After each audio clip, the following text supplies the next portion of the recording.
Good evening, everyone. Welcome back to the Raceway at Western Fair District, London, Ontario's half-mile harness racing action from up top. Announcer Shannon Sugar Doyle with you, setting up the action, beginning to cool off now. We're above the freezing mark for most of the day. Now it's -3 Celsius, that being 27 Fahrenheit. I came around this afternoon. It was just after lunch, and the track was looking fine.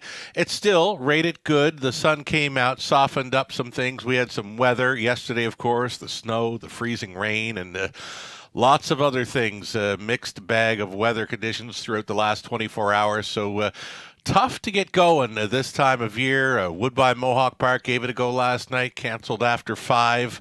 But we've got 10 races on tap this evening, beginning in about 12 minutes. Again, we're going to start off with a good track, though the sun is setting. I'm expecting things to tighten up. You'll likely see some fast and dry conditions as we move through this evening's race card. Program changes then. There are quite a few added lines for horses that have been racing in recent days. So beginning in race number 1, the line for 6, Colossal Faith. Started over Flamborough the 25th. Was a race winner in 1:59 and 2. Paul McKenzie drove. Number 7, Stargazing Cruiser, was racing here on the 24th. Was a 5th best finisher. Clocked up a mile and 59 flat with Tyler Borth driving. Going to keep on going into race number 2. Second race, got a line for I Am What I Am, starting here on the 24th, a 4th best finisher. 2 minutes, 4/5. Preston Shaw drove. Key scratch for race number 2, and that makes the early pick 4 just not just a little bit, but a whole lot tougher now. Scratch the 6, J-Port High Class in race number 2. Race number 2 just got a whole lot tougher to handicap with the scratch of number 6. Third race, more lines. We're going to continue with more lines. Anchor So Real here on the 24th, a 3rd best finisher, clocking 2 minutes, 3/5. Dan Clements on. And number 3, Northern Belle, here on the 24th, 5th best, 2 minutes, 3/5. Scott Coulter in the bike. Scratch the 7, Gritty Grace from race number 3. Scratch the 7 out of the 3rd. Fourth race, number 8, Lady Holly, switches to the open bridle. Then in race number 5, this evening's 5th race, Trotters, the early high 5 opportunity. No changes. Race 6 will be starting up a late pick 5. Hit the late pick 5, you will get paid. That's a tough sequence. In the 6th race, got a line for Straight Talker on the 24th here. Gate to Wire winner. 2 minutes, 1/5 with Garrett Rooney aboard. Number 7, Rocket Girl, started here in the 24th. She was 3rd in that race with Straight Talker. Traveled first up forever to finish 3rd. 2 minutes, 2/5. Paul McKenzie on. Going to keep on going here into race number 7 with no changes there. The 8th race. Over and into race number 8 with 10 minutes to post time on race 1. The 8th race, the 7, 28 late, switching from steel to aluminum shoes up front.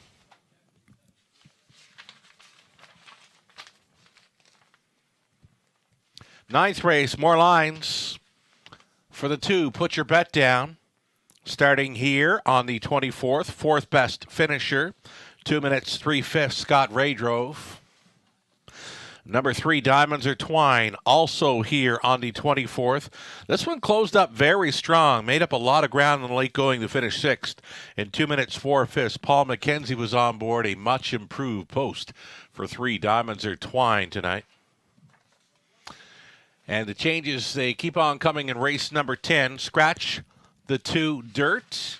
I can tell you the 9, Mac Justice, is going to move in and make that driver Samuel Filion. And I've got lines for the 10th race. Number 8, Caviar's Triumph, started at Flamborough on the 25th, was a race winner. 1:59 and 4 with Coulter on board. Also, the line for Mac Justice started at Flamborough on the 25th. Sixth best finisher, 2-1-4. Carol Voyer was driving. And again tonight, Samuel Filion. Catch driving 9. Mac Justice moving in place of the 2, leaving from post position 2. That's what I have thus far on tonight's program. Again, racing officials rating the track as good. It's likely a second, maybe 2. Variant here to start things up. Again, we're on the good track. I'm expecting things to tighten up, though, as the sun sets, darkness shows up, and it is a cooler evening as well. There's a cool bite in the air. 8 minutes to post time, race number 1. We'll take a short break right now. We'll come back. We'll set up the early pick 5 tickets with our friend of the show, Robert Reed Jr.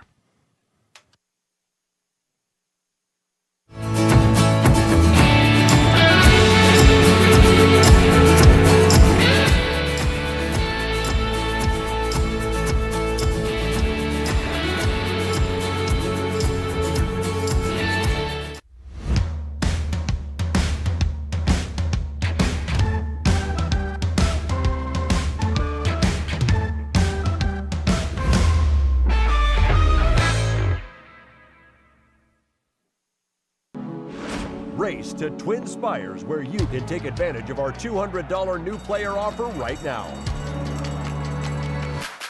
Register with code GET200 to start earning your bonus of up to $200 with Twin Spires, where you can watch and bet on the best racing from across the globe. Plus, you can check out our expert picks and weekly promotions. Fast and secure online betting with Twin Spires. Download the app and bet now.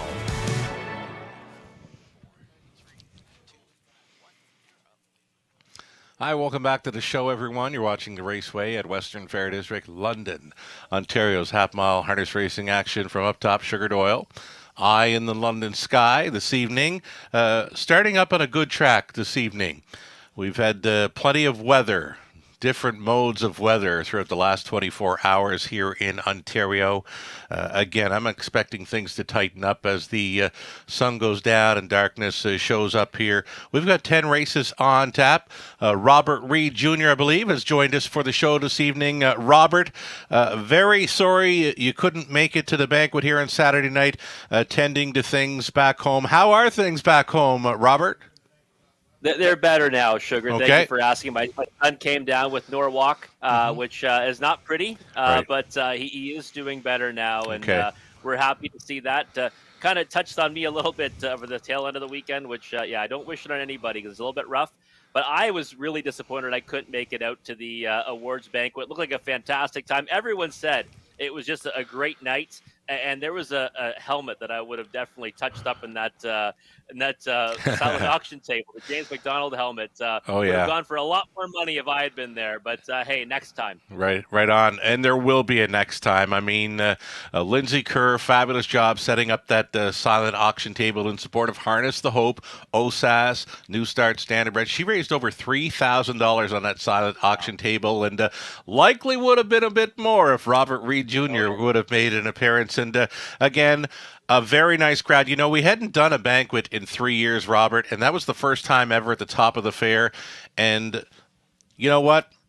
100% of the feedback I've gotten thus far is that everybody had a great time. It was a great venue. The meal was fantastic.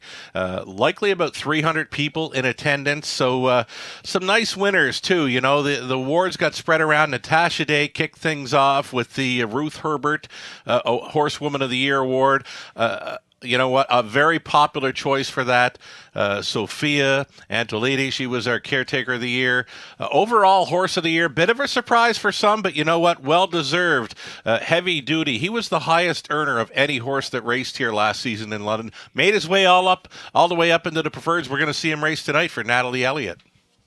Absolutely. Yeah, we'll see him back in action tonight, and really found a spot that he should be more the competitive in, right? Sure. And really a high percentage winner last season, and one that was always in the mix, right? So again, I already can't wait for next year. I won't miss it for the world, Sugar. And you knew how devastated I was I couldn't be there.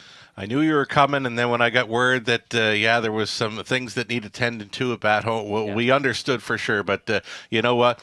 After Saturday night, we know we're going for it again, and next year's event will likely be even better. So we've got a early pick 5 to talk up here. We've got the ticket. ideas, suggestions, take them up on our monitors here with about 3 minutes left for wagers. And again, we're going to begin on a good track this evening. I could see it going to fast and dry as the night moves on. Things will tighten up in a hurry this time of year when the sun goes down and darkness arrives. So in the opener for me, I'm going to go 3 deep to start things off. I don't have the current favorite on my ticket, that being Stargazing Cruiser, though I do have the 2, 4, and 6 to start things up. These pick 5 tickets are tough this evening. They got much tougher with the scratch of number 6 from the second race. J-Port High Class was going to be a single for me. I've gone to 4. I am what I am in the 5. All Muscle and Sass. Going to go 3 deep in the third. Fourth race, I'm looking at the 1, Dare Birdie. Second time out for Hall of Famer Bob McIntosh. My Outside Voice, I know, is one that you'll be looking for, Robert. My Outside Voice sitting on a win coming in. He's a must-play in leg 4 of the sequence. Deepest of all in race number 5. Nothing for me jumping off the page in there. Robert Reed Jr., let's talk about your ticket to get things underway tonight in London. Well, I'm with you most of the way, Sugar. And Okay. I was just going to add in more helmets next year. I'm building a collection, right? Cool. So, Okay. I had a proxy bidder there, and I just missed out on that JMac helmet. But I'll get more next year. Let's get some more in that auction. We'll But, send word on to Lindsay for sure. Please do. Opening leg for me, just a 4 and 5. Maybe I'm a bit thin to start us off.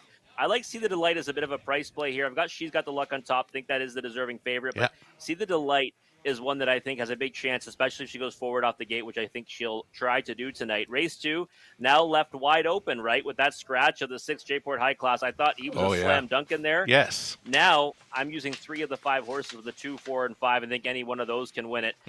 Race 3, just the 5 and 6 for me. It's an interesting looking, mares claiming event.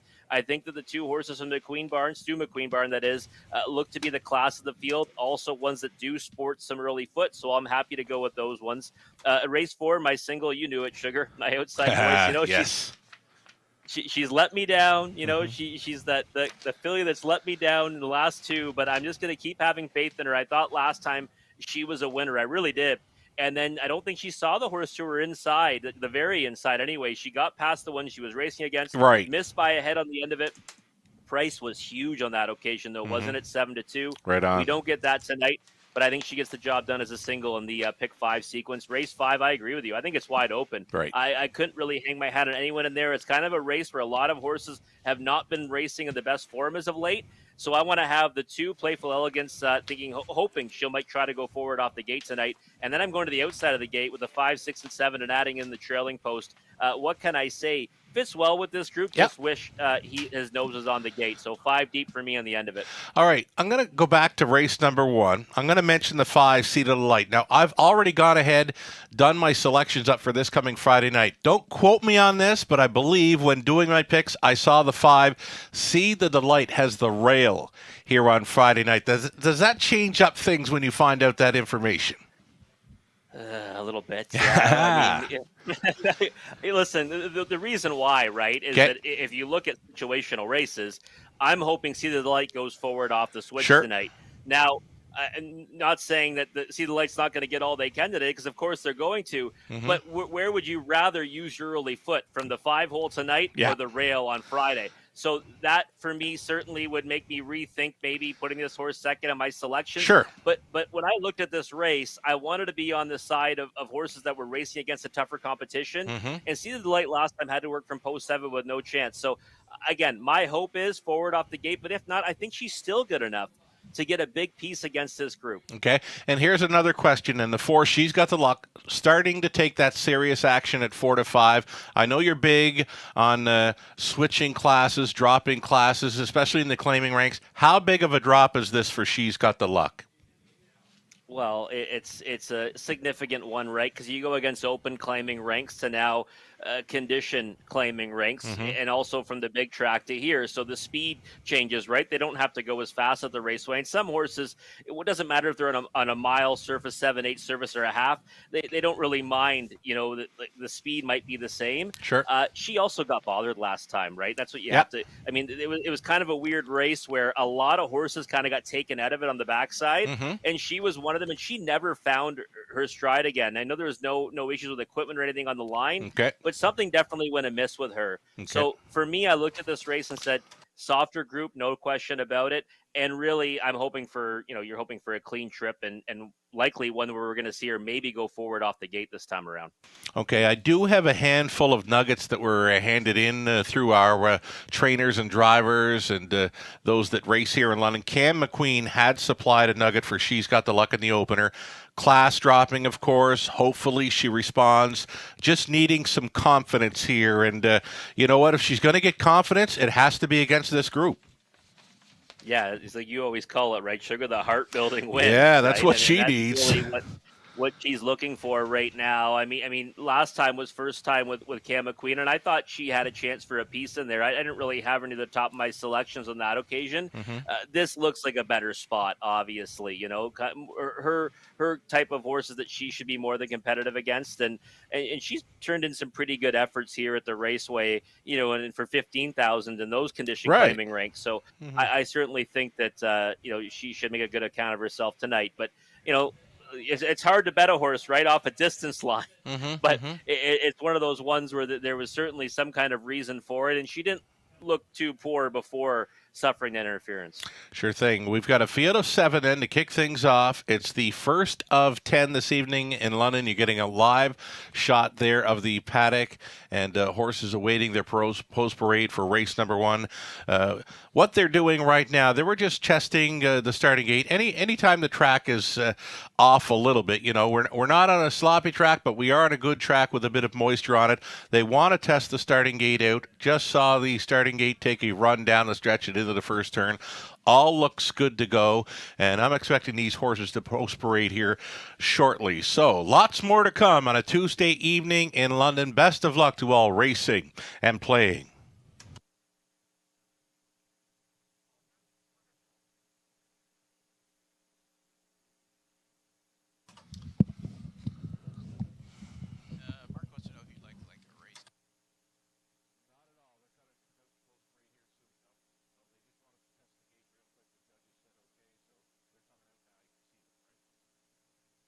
All right, there you see the horses are getting set to vacate the paddock. Post parading here shortly. They're on their way for the first of 10 races. And again, starting up on a good track this evening. I'm thinking maybe a second, 2 tops would be a track variant to begin this evening's race card. Stand by for a post parade, race 1 of 10.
Ladies and gentlemen, here come your horses for race number 1. It's a group of fillies and mares on the pace. $7,000 claiming tags being led by number 1, Crystal Dragon. This one for owner-trainer Troy Cochrane. Lauren House in the sulky.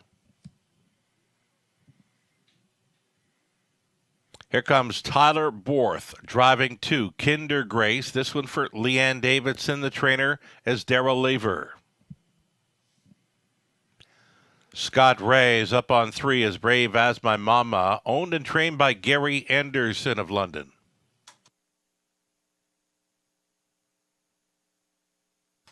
Here's number 4. She's Got the Luck on the class drop for Kyle Stretch. The trainer Kim McQueen, Jay Harris on the lines.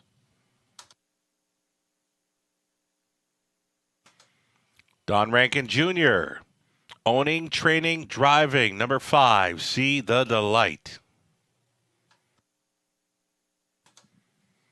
There's that 6, Colossal Faith, off the win over Flamborough on the 25th. Martin Kipfer owning, Jonathan Panos training, Paul McKenzie on board.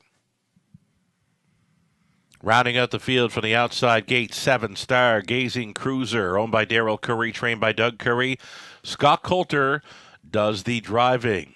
That is your field of 7 on the pace for race 1 of 10. The Exactor tries, Superfecta, Daily Double, the popular Pick 5 plays starting up here in race number 1.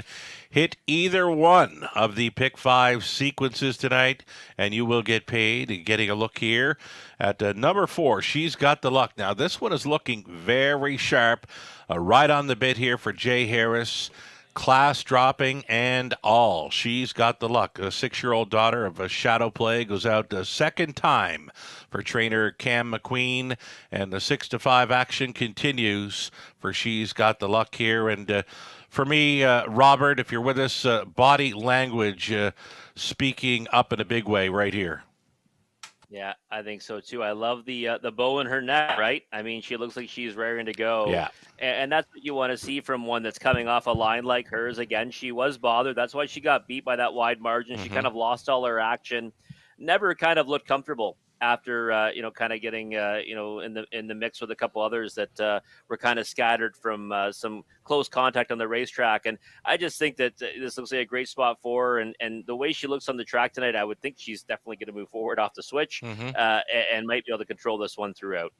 She's Got the Luck. Does have that early speed to work with here. Again, she is class dropping. She is facing much easier, and Horse Players got her pegged as a 6-5 favorite right now. And again, there was a tidbit of info from her trainer Cam McQueen, who's sending her out for the second time. Drops in class. Hopefully she responds, and just needing some confidence. And it's a great spot to pick up the confidence. She's Got the Luck. This is about the lowest this one has ever been as far as a racing class goes. She yet to hit the board in 2023, but again, this is a much easier spot. Here's one you got pegged for second, though I did mention, I believe she's got the rail here on a Friday night. See the Delight at a post 5 for Rankin, a 7-1 value player. Yeah, that's what we were looking for here, Sugar, right? Is you're looking for a horse that might produce a knockout to start off the Pick 5. And at 7-1, she would certainly do that. And I thought she'd be floating around her morning line price, which she is right now. The morning line was 8-1. Last time, No Chance from post 7 was Overland a long way. I thought that it was just kind of a decent enough effort. But before that, just got beat a nose to Anchor So Real. And is one that's kind of been stymied with difficult posts. You see a 7-hole there. You see a couple of trailing posts as well. And now we're, nose on the gate from post 5 and against what I think overall is a softer group. She's been racing in against the open 7 claimers for the most part. And I think she should be a good account of herself in here. So for me, I do have her on my Pick 5 as a potential bust out, and I'd certainly be using her in the exotics underneath. We're inside of 2 minutes now, and speaking of a heart-building win, a Colossal Faith doesn't show it in the program lines, but it was announced. An added line was a victory over Flamborough on Saturday night, I believe it was, February 25th. Colossal Faith was a pocket ride to victory there with Paul McKenzie aboard. He's on tonight. Yeah, you said heart-building win, and before that, of course, went to the lead, kind of battled a long way here at the Raceway before finishing fourth, beaten by 3/4 of a length by Rosella, Mm-hmm. who we'll see later on in the card. I mean, she could have got really a better go of it last time Mm-hmm. at Flamborough, and now she is making. This is going to be her third start in what, like a week almost. I mean, Yeah. it's a lot of action for her, and she was racing on 2 days rest before that as well. So Right. she's had many starts. I mean, you wonder what that's going to take out of her. She's got to work from post 6. Does she fit with this group? Of course she does. I just wasn't so sure. I like the post tonight and the fact that she's been doing a lot of racing. At some point, it's got to catch up with her. Right on. One final thought here. Tyler Borth opted apparently for number 2, Kinder Grace. Here's another 6-1 value player, number 2, Kinder Grace, that I'll mention. Tyler Borth, when choosing to drive one over another, it's an angle, right? You have to side with Tyler more or less.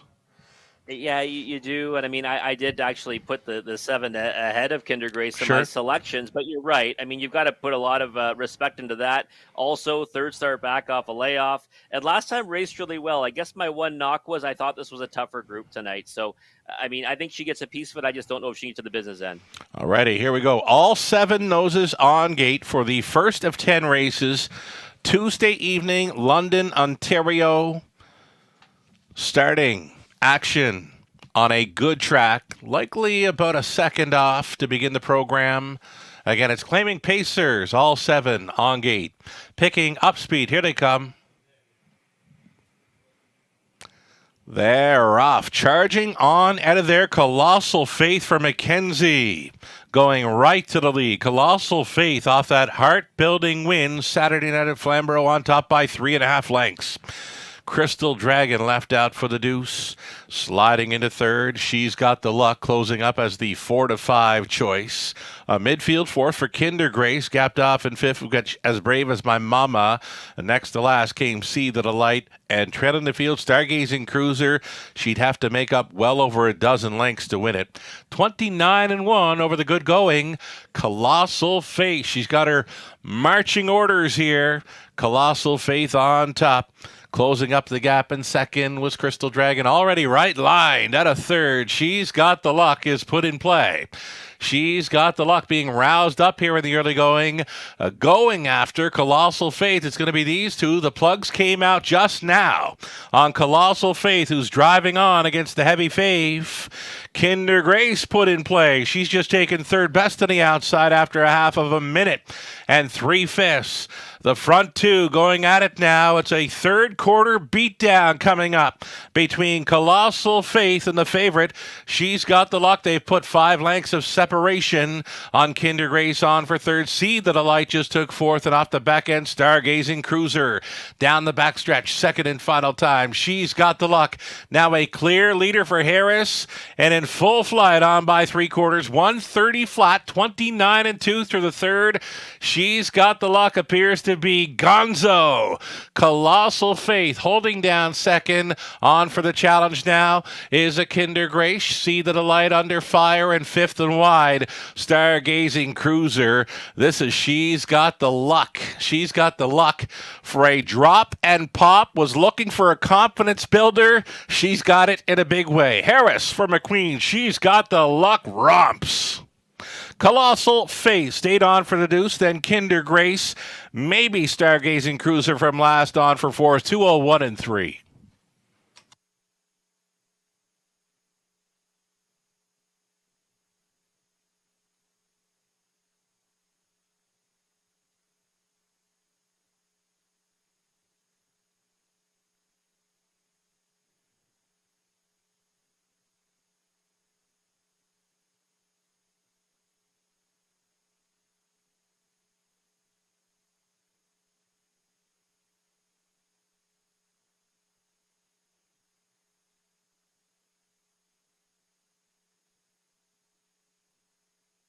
Unofficial winner, no doubt. She's Got the Luck. Won by a lot. 4-6-2-7. Looks like we're ice cold on a superfecta to start things up tonight. 4-6-2-7. Unofficial top 4 as we await.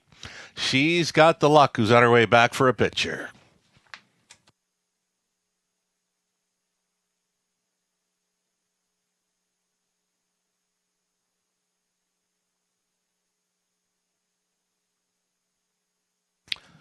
Race number 1, producing a Track Nuggets winner, supplied by Cam McQueen. She's got the luck.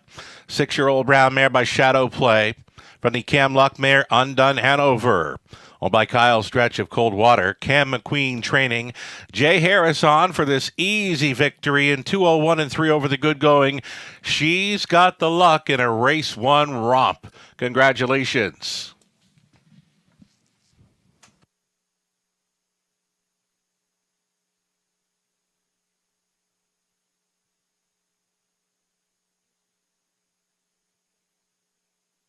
$370 to win, exactor $10.90, dollar try, 28 even, dollar super came back at $70.55. Give you the official rundown shortly. Stand by.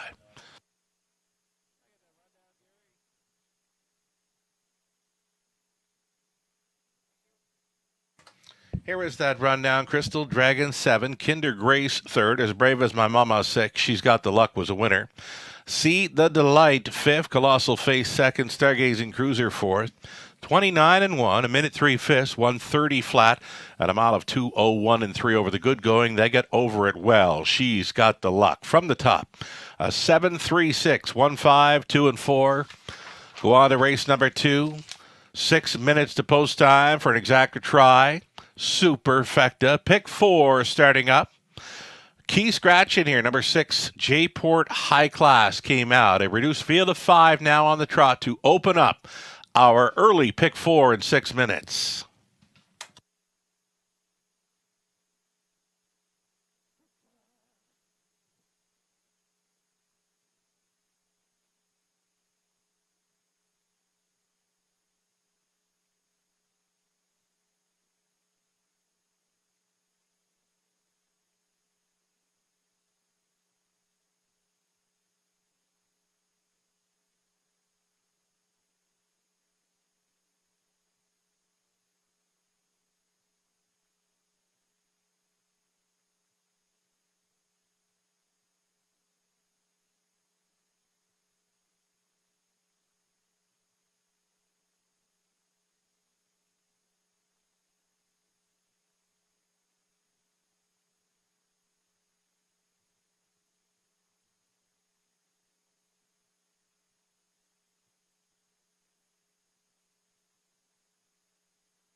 She's Got the Luck, getting the job done in the opener as the 4-5 favorite, and that price looked like a bargain because she won like a 1-9 shot. Should by as much as she pleased, and keeping many pick 5 tickets alive, no doubt, including mine and Sugar's. Mm-hmm. Sugar, she's got the luck. I mean, that was pretty impressive. A little bit of a tenuous moment first over, but hey, she just proved to be much the best. You know what? I love it when they show it on parade, right? I mean, her body language said it all. I love it when they give that look on parade. They're so easy to back, even if they are 4 to 5. She was much the best on parade and much the best on the finish line. It's the early pick 4, starting up here in race number 2. And you know what? This race got a whole lot tougher after the scratch of number 6, J-Port High Class. So I'm going to stay outside with the 4, I Am What I Am, and the 5, All Muscle and Sass. Those are the 2 for me. They're both coming in off wins on the chart lines. There is a line for the 4, I Am What I Am, that did start here in London on a Friday night, and I can tell you I Am What I Am. Trotted a mile 2 minutes 4/5 when facing tougher, and did manage a 4th in there with Preston Shaw. So for me, that's good enough to battle in there. 3 deep in the 3rd, the 4th race. We're looking at the rail starter, Dear Birdie. It's the 2nd career outing for this young daughter of betting line. Goes out for Hall of Fame trainer Bob McIntosh. The 5, My Outside Voice. I'm pretty sure you're going to stay with your key there, Robert. Deep as the ball again. Race number 5 for me. One of the more wide open events on tonight's card. And Robert Reed Jr., let's get a look at your play. Yeah, we're very similar again, Sugar. I'm 2, 4, and 5 here in the opening leg. I'm going to use both of the entrants from the barn of Joseph Shaw. I think they both have a good chance. Much so Plenty, kind of a speedster when she wants to be. I think we might see that tonight. At least I'm hoping we see that tonight in this compact field. And in race number 3, the 5 and 6 for me, I did have the 7 Gritty Greatsies scratched off my ticket. If I was going to add in there, I might go to the inside too, Anchor So Real Rosella, but I'll just stick with the 5 and 6. Let's have a connection in Southern Memories. In race number 4, more than happy to stick with my girl, My Outside Voice, the 5. Going to single her up again and hope she can find that winner's circle for the first time after a couple of near misses. And then in race 5, I'm with you. I think it's wide open. 2, 5, 6, 7, 8 for me. Going 5 deep in there and hoping that we get some value. It's just a $6 ticket. If you want to spend 20 cents on that one. All right, 4 to 5 on She's Got the Luck. Was it a decent price? I thought so. That was quite the drop in class, and we all had the heads up from trainer Cam McQueen. He was looking for her to show a lot more, and sure she did. Yeah, I think off that line, right, when you see that pre-race appearance, you can accept the short price on her, right? Like we thought she kind of looked much the best on paper. You got to look it on the track, and like you said, she did, right? That was the exclamation point when we did see her on track, right? Yeah, no doubt about it. And I mean, again, 4 to 5. You think if she went out there, and looked that good, I would have thought she might have been a little bit of a shorter price on the board because I thought she'd be that number no matter how she looked. All right, there's a look at the live money left in play. A little less than half the $20,000 plus pool in the pick 5, $8,872 live and in play following the victory by Race Fave. She's got the luck. Post parade, race 2 next.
Here come your trotters now for the 2nd of 10 in London, led by the 1 Rose Run Why Not. This for Brian and Stuart Lawrence with Brian training. Travis Henry goes back on board for the drive. This one has missed about a month of racing action. Number 2, Muscles Aplenty for Patricia Gibb. The trainers Joe Shaw, Jay Harris catch driving tonight. Jay trying to come right back for the early daily double. Super T is 3. Brett McDonald for the Yakes, John and Chris with John training. Number 4, I Am What I Am, Patricia Gibb owning. It's another one for trainer Joe Shaw. Preston Shaw stays on for the drive. Even money currently in the 5, all Muscle and Sass. Travis Cullen for A1 Stable. The trainer is Jody Cullen. There's all Muscle and Sass. Again, a reduced field of 5 now with the scratch of a morning line favorite in 6, J-Port High Class. It's the early pick 4 starting up with an exacta try and still a superfecta on this reduced field of 5.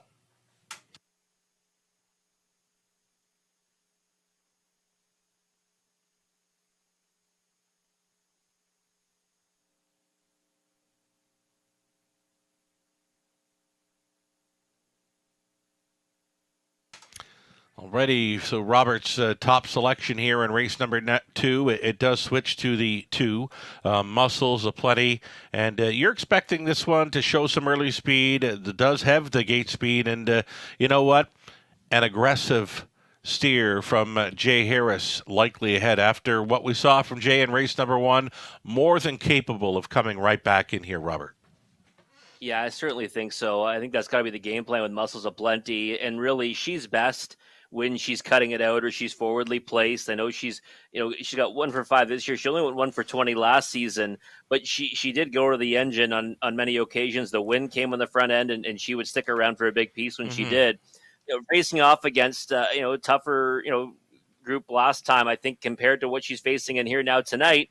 And J-Port High Class was the one that I thought really was the one that was free spot on the bingo square tonight. Now with him out of it, I think that she's got a real big chance in here. And I understand the support right now for All Muscle and Sass, but I'd rather look for a better number and now shortening up to 5-2. But I think Muscle Plenty should be the bigger of those two come post time. And I think she fits in nicely with this group and again, might have a pace advantage on the engine if she goes there. For me, I'm kind of loving the value in number 4. I Am What I Am now. This is a second choice for yourself. Great form now. Made a break 2 back and still regrouped and came on for the victory. Circled up around 3/4 and still had something left to hold off a Zukar. And then had the 4th best finish here on Friday night when facing much tougher I Am What I Am. Fitting in well. Preston Shaw getting along fine with this one. Yeah, I like both, right? The Joseph Shaw barn, and they both kind of boast that early foot, so that we might see them both bust out of there. And I think that they'll both get forwardly placed. It's only a field of 5. I think whoever goes to the front in these shorter fields has a big advantage because there's not always a lot of action, right? Sugar? True. They sometimes just kind of line up and wait on each other. It becomes kind of a driver's race on many occasions. So I love the way I Am What I Am looks in the track right now. Looks pretty sharp out there, and I've got no problem myself anyways looking for the value in the 2 entrants in the Joseph Shaw barn and putting those as my top 2 selections. The 5 horse, heavy action, but zero gate speed, 1-2. This could be tough. It could be. Now, last time, right, you would have thought that when they almost went to the second quarter breather in 32. Sure, was sitting off them. And I'll be honest, I underestimated All Muscle and Sass last time. I didn't see, her winning that easily. She went out there and won by as much as she pleased. I thought the week before that she couldn't have got a better trip before finishing second to Hot Fudge Sunday. That one didn't come back to race all that crash hot. And now tonight we see her at odds on. Can she double up against this group? Of course she can. I don't think the value's there, though, and I'd rather side with the 2 or the 4. The 1, Rose Run, Why Not? An interesting play here. Was leading last time out, very short on the end, trotting home 33, and then misses a month of action and has taken 3-1 action here. Yeah, and taking a lot of support for one that I thought, would have trouble making the transition up to this top condition type class. And she kind of went right up here and she was racing really well against some nice horses, like just missed a 7 iron, second to J-Port High Class, 3 back. Like you said, last time something clearly win a miss, right? Right. You would think for her to finish like that, the month away likely would help her chances. 7-2 is a little bit more action than I expected as well. So we might see her blasting out of there from the pole position. All right, they are moving in behind the gate. There is still time, but you would have to hurry. A reduced field of 5, possibly any one of 5 here to start up.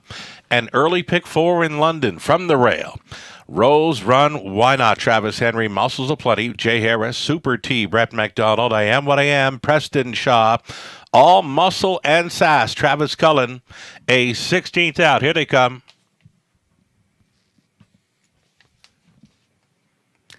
They're off indeed. Jay Harris sending Muscles Aplenty straight on for the lead. Muscles Aplenty to the top. Rose Run, Why Not? Securing the 2-hole ride. Trotting from third is Super T. Settled into fourth and away cleanly. I Am What I Am, and a gapped off trailer in 4 to 5 shot. All Muscle and Sass.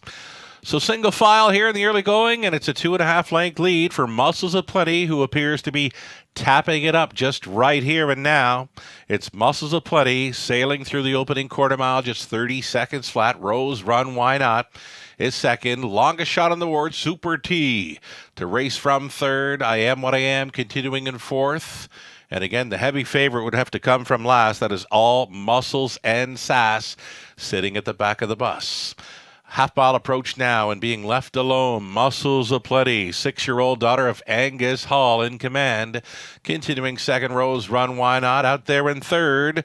Here comes I Am What I Am. So the Joe Shaw starter, soon to be 1-2 here as they approach the 5/8. 101 and 2 the halftime. And it's Muscles Aplenty on top. I Am What I Am has come on now to be second and is laying on the wheel of the leader. Inside third, Rose Run, Why Not? Along the inside four, Super T, and gapped on the cover, All Muscle and Sass. Does not appear to have it tonight. All Muscle and Sass trailing and gapped on the cover, up and by 3/4, 131 and 1. It was 29 and 4 through the third. Muscles Aplenty chased up into the final turn, living on the outside. I Am What I Am staying with them in third. Rose Run, Why Not? Super T is fourth, and it's an 1/8 of a mile left to go, and it's Muscles Aplenty to bring them on home. Rose Run, Why Not? Gets a peek to the outside. Super T is third to the stretch, to the mile. Muscles Aplenty, Jay Harris for the early daily double. Super T, longest shot on the board for the deuce. Then came Rose Run, Why Not? I Am What I Am, All Muscle and Sass, 202 and 4.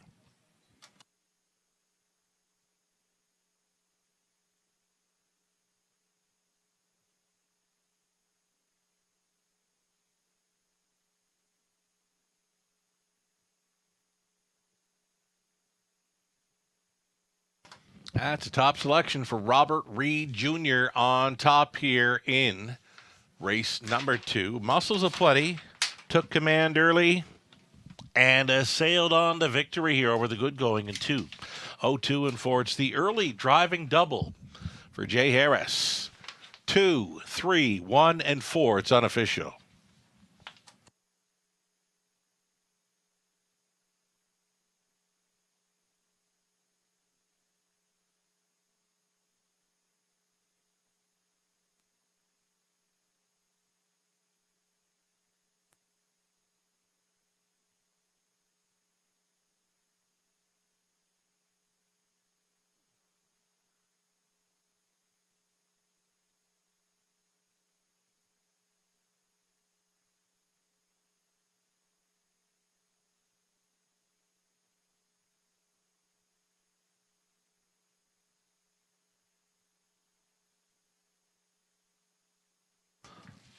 Back-to-back winner's circle photos. Jay Harris. Here he is with Muscles Aplenty, 6-year-old daughter of Angus Hall from the Muscles Yankee mare. Show me your muscles. Owned by Patricia Gibb of London. Joe Shaw trained. Jay Harris driven to win all the way tonight. 2:02 and 4 over the good going. Muscles Aplenty. Congratulations. The Jay Harris double came back at 11:40. Win ticket on Muscles Aplenty, 5 even. The exactor, 81.20. Dollar try, 63.15. The super for $1, 223.80. And that's all right. Rose Run, Why Not third. Muscles Aplenty won it. Super T second. I Am What I Am fourth. All Muscle and Sass was 56. Had scratched.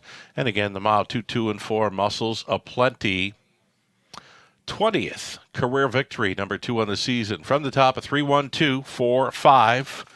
Scratch on the bottom. Third up and coming, scratch the 7 Gritty Gracie, a 6 Horsefield on the pace. Exactor Try Super Pick 3 opportunity starting up in 7 minutes.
Updating live money on our multi-leg wagers here in the early going. And after the victory by Muscles of Plenty, a second choice winner there. 2,547 live and in play from the $20,000 plus pick 5 pool. As far as the pick 4 goes, pick 4 pool had 11,000 plus wagered into it at $3,039 live and in play going into leg number 2. It's the third race. Pacing event up next. The Post Parade is coming.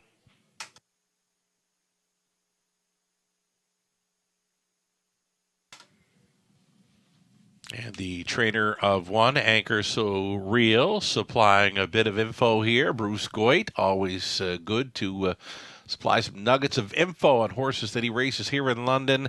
Anchor Surreal gets a good post. Will need some luck in here. And so, Anchor Surreal. Rail advantage, 9-2 currently going out for Bruce Goit. The Post Parade is next.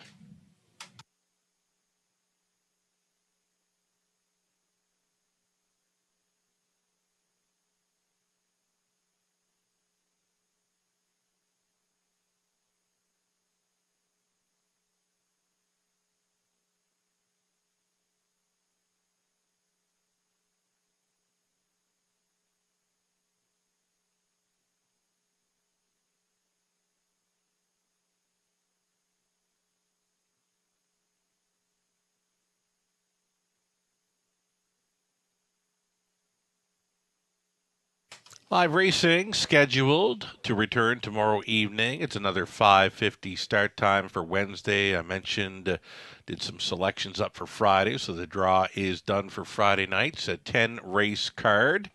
Another 5:50 start time. We're going 5:50 starts right across the board for Mondays, Tuesdays, Wednesdays, and Fridays here in London.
Stepping out are the pacing fillies and mares, $7,000 claiming tags for race 3, number 1, Anchor So Real. It's Michelle Bover owning.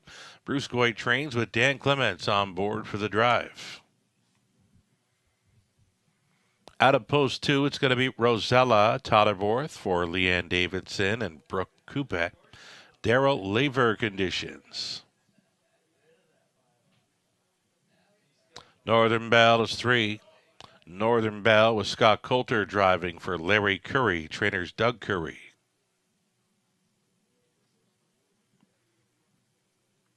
At a post 4, PDQ Hanover. This one for Joyce Empey and Lisa Stewart. Ryan Stewart trains Brett McDonald up.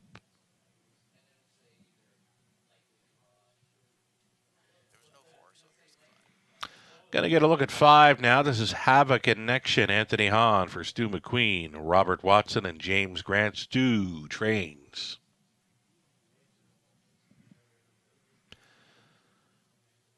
Got Jay Harris up on 6, Southern Memories. Another one for Stu McQueen, Robert Watson, James Grant. Stu trains. Jay Harris trying to go 3 for 3 in the early going tonight. And there's your 4. PDQ Hanover. Again, it's McDonald for Empey and Stewart. Here's a reduced field of 6 with the scratch of number 7 in here. All 6 noses, of course, on gate for the Exacta Tri Super. The early Pick 3 Opportunity. And right now it's another favorite for Jay Harris, who's started things off on the right foot. He can go 3 for 3 here. Robert gets a great shot on a class dropper in Southern Memories. Yeah, I think he does. And, he's even got a live one in race 4 as well, right? So Right. maybe we could see that difficult Grand Slam if he can get the job done here. It's Other Memories, class dropping, last couple efforts at Mohawk Park, got away 7th in each of those.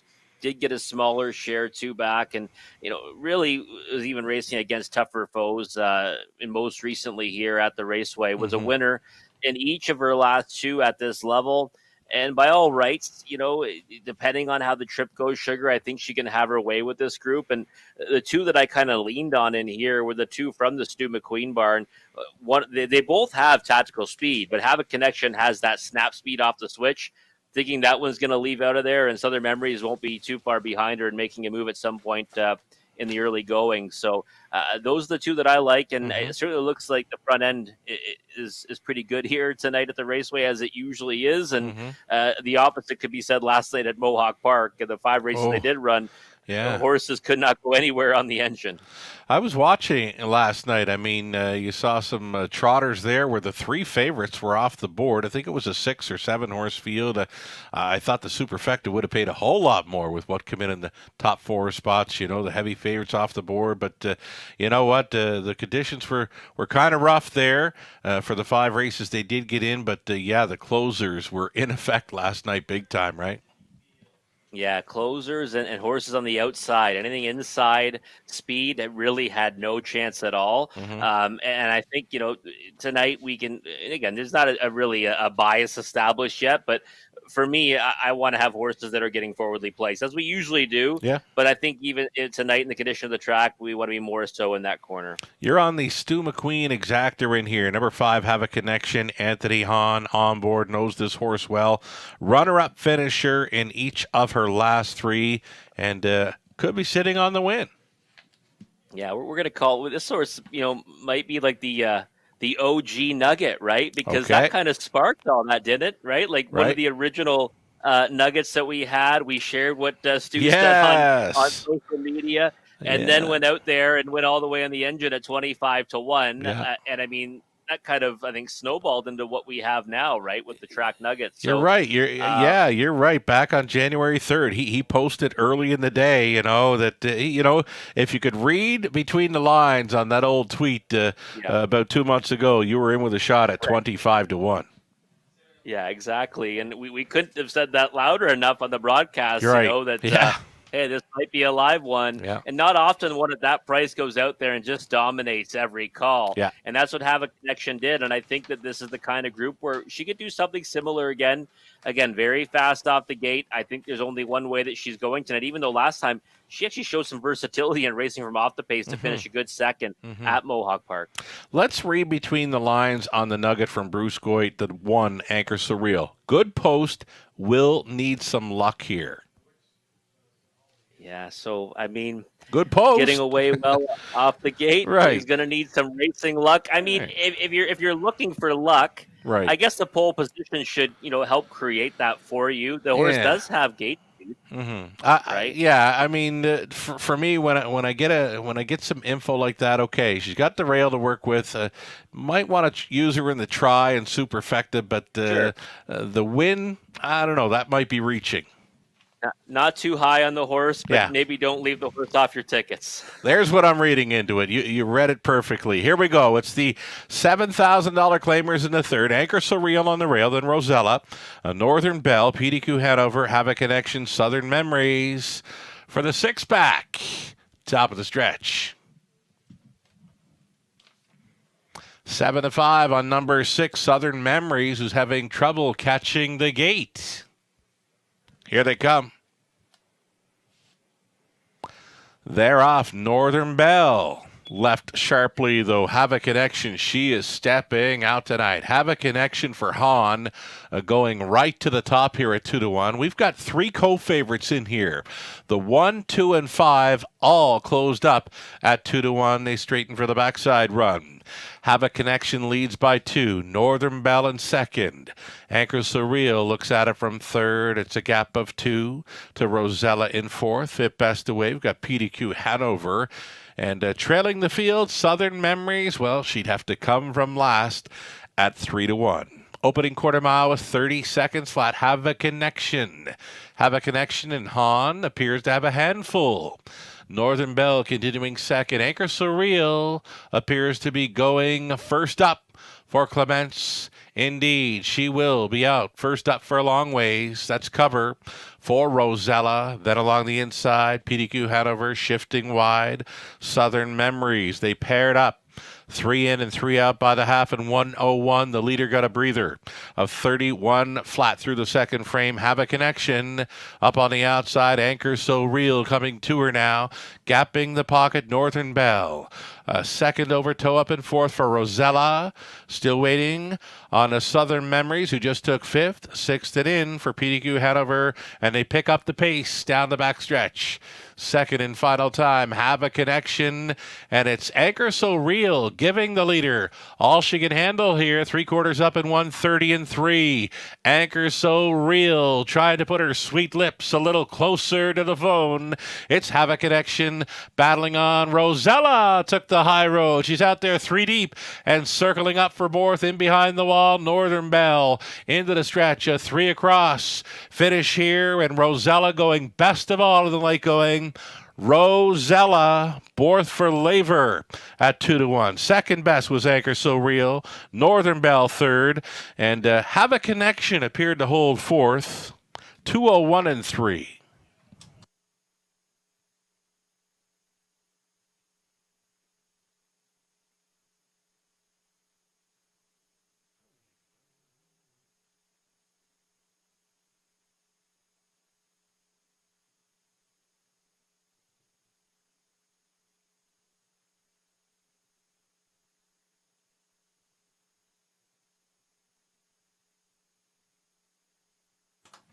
Number 2, Rosella's on top here. 2, 1, 3, and 5, your top 4 unofficial.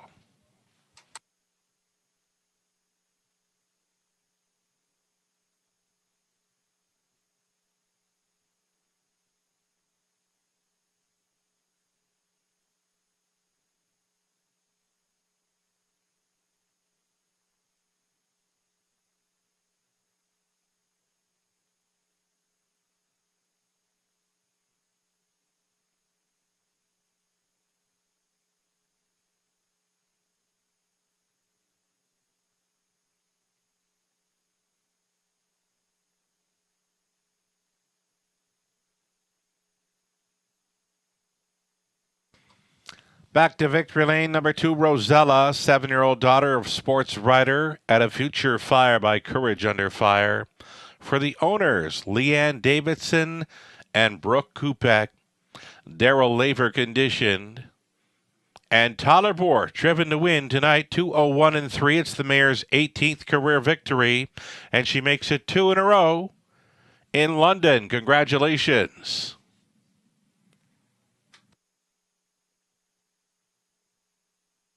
Rosella, she paid $6.70, Exactor $18.60, Dollar Try $32.40, Super for $1.80, $5.10. Anchor So Real was second, Rosella won it. Northern Bell third, PDQ Hanover fifth. Have a Connection fourth, make it Southern Memories 6, and a 7 had scratched. Fractions of 30, 1:01, 1:30 and 3, and a mile of 2:01 and 3 for Rosella. She goes 2 in a row with the Forest City of Ontario. Top down at 2-1, 3-5, 4-6. Scratch on the bottom. Fourth is next. As we go about 9 minutes away from it, put an open bridle on number 8, Lady Holly. 8 Pacers for an Exactor Try Superfecta. It's a daily double starting up. Pretty much a field of maiden Pacers. Up next, the lone winner being number 3, Lions in Front, who was winning last season over Truro, Nova Scotia.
Updating live money in play for the pick five, $445 remains on a 20,000 plus pick five pool following the victory by Rosella. As far as pick four money goes, $11,567 pool, and it's $530 left.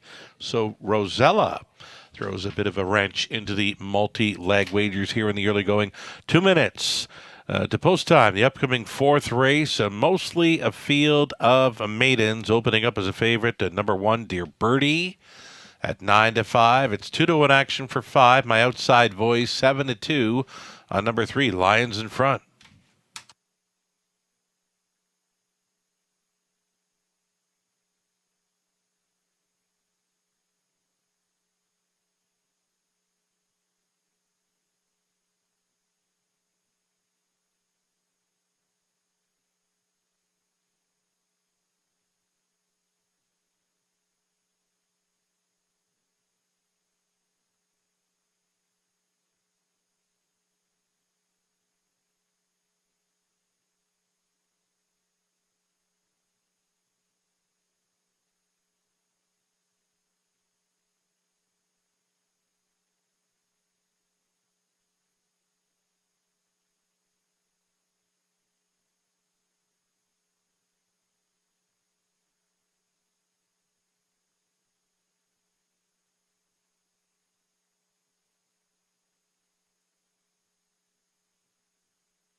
And now your field for race number 4 of 10 on parade here. It's fillies and mares. Non-winners 5,000 lifetime. Number 1, Dear Birdie. This a daughter of betting line for Clay Horner. Trainer is Bob McIntosh. The driver is Brett McDonald. Number 2, Sky Velocity, Paul McKenzie. Pottits for owner-trainer Gary MacDonald. Number 3, Lions in Front. Lions in Front, I believe the raceway debut here for Michelle Patriquin. It's Mike Timpano now training Jay Harris, trying for his driving triple tonight. The 4, Sunshine and Rain. It's Keith Wilson, Dean Wall, sharing ownership with Dean Training. Travis Cullen on board. Number 5, My Outside Voice, Scott Coulter, driving for Catherine McClure. The trainer's George McClure. Believe it's the 7 next, that being Waxman for John McMillan. Trainer's Rob Doyle with Rob driving. Trailing out is 8, Lady Holly, switching to the open bridle for Graham Harvey. The trainer driver is Lauren House.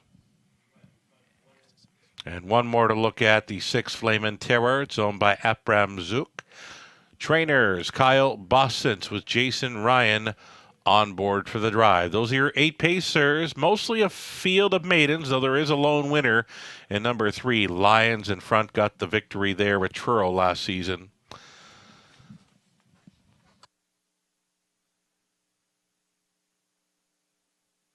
Getting a look here at number 5, My Outside Voice. Been knocking on the door in recent starts, just missing last time out. Absolutely flying through the final 8. 28-2 on the end.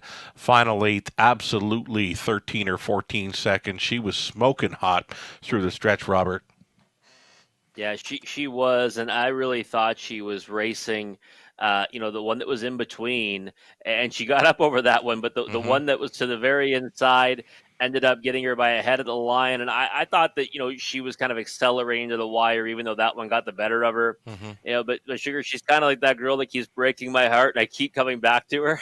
So we'll see what happens tonight. She's 3-5 on the board. I mean, there's nothing overly appealing about that. Last time 7-2, we were really talking about a nice price on that occasion, but for sure, I just think this looks like the spot for her to get it done. And I love the fact that looks like Scotty got a little bit fired up there for a moment, right? To have her kind of feeling it out there. She's got her ears up, looking good on the track, and I think she's the clear one to beat. Tonight could be the night for 5, My Outside Voice, Scott Coulter. Number 3, Lions in Front. I did mention there was a lone winner in the field, and this is her, the daughter of Lions Somewhere. Got the victory over Truro last season. That's a quick half miler down around Nova Scotia. It's the Nova Scotia Hub Track Truro Raceway, where Lions in Front was a winner last season for Ernie Laffin, and Ernie does some good things down around there. Jay Harris doing good things tonight. Tries for the driving triple right here. He is, and I jinxed him. I mean, Jay might be a little mad at me, right? I said, maybe not just 3 in a row, maybe he wins 4 in a row. Then he had to get 3 before he got 4. But sure. Listen, this one here, it's a good combination, right? Timpano and Harris. We've seen them have success in the past, and this is one that comes in off a decent-looking qualifier, and one that should be more than competitive against this group. But she's got to go up against one that's going to be tighter than her, no question about it. I mean, qualifiers aren't the same as racing, and My Outside Voice is now making a third start back off a layoff. Price obviously better in the corner of the 3 Lions in Front, but I do think that she might be up against it to get the better of that thinking out loud filly tonight. But I do think Lions in Front's one you have to consider. Right on. Sunshine and Rain could be another at a post 4. Travis Cullen stays on to drive here for Dino Wall, and you know what? He was right there with them last time out. Yeah, well, definitely. It's 31-1 on that occasion. Obviously, a fraction of the price this time around at 7-1. But some might say, well, only 3/4 of a length away, from My Outside Voice and the winner, and 7-1 versus 1-2. Now, I do think that My Outside Voice is moving best of all at the finish last time, but Sunshine and Rain Certainly got along well with Travis Cullen. Mm-hmm. And we've seen him step these types up when he's in the sulky. And I think it's one that you certainly want to have on your exotics at least. And 7-1 is not the worst price in the world. Right on. I know you were doing a bit of work with Red Shores Charlottetown over their race meet, finishing up last season. Got some word out of New Brunswick this evening. The New Brunswick Sports Hall of Fame inductee, Gilles Barriot. Tonight, press release. Gilles Barriot, St. John born harness racing driver and trainer, a winner of over 5,000 races, over 1,200 as a trainer, total purse winnings of over 10 million, and as a driver, 3.7 million as the trainer. Doing most of his work now over at Prince Edward Island. So congratulations to Gilles Barriot. Newly inducted into the New Brunswick Sports Hall of Fame. That a press release just this evening. I met Jill in the winner's circle, Summerside Raceway, years ago after he won their signature event, the Governor's Plate with Comedy Hour. I asked him for the whip. He looked at me like I had two heads, but he offered up that whip, and I kept it for years, and I used it doing some matinee racing. Oh, that's amazing. That's a great story. Listen, he can dominate with the best of them, Sugar? And that's fantastic news to hear. Right on. Here we go. We're getting set to go with race number 4. Again, congratulations, Gilles Barriot, going into the New Brunswick Sports Hall of Fame. Starter has called them in for race number 4 of 10. Gates moving. It'll be Dear Birdie, then Sky Velocity. Lions in front. Sunshine and Rain, My Outside Voice from post 5, then Flame and Terror, Waxman, trailing out Lady Holly. Who do you like?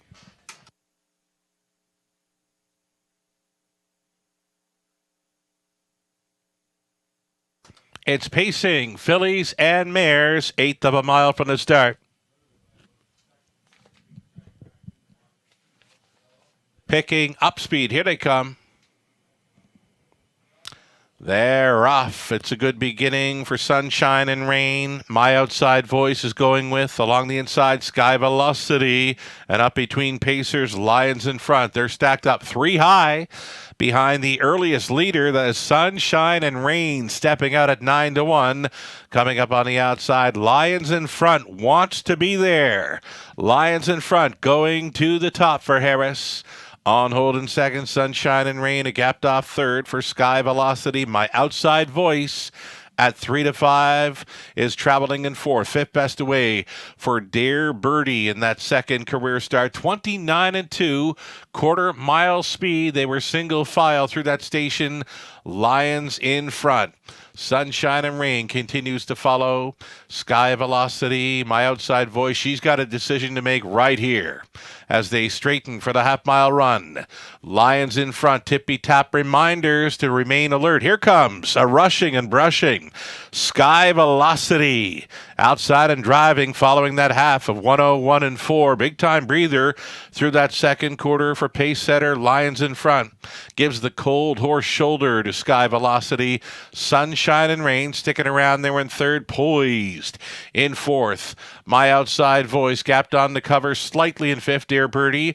Then we go back to Flame and Terror. Lady Holly trailing is Waxman up and by 3/4. Sky Velocity goes ahead in front of Lions in front. My Outside Voice just waiting in the wings here at 3/4 and 1:31 and 2. There goes My Outside Voice, giving her cue on the 3 wide side by Coulter. Fanning 3 across, heads apart as they make the swing. It's Lions in front, battling on back. Sky Velocity still there. My Outside Voice, she's been knocking on the door tonight. She's going to go right on through it for Coulter. My Outside Voice breaks her maiden. Sky Velocity appeared to be second. It was tight for third. Dear Birdie up against Lions in front in 2:02.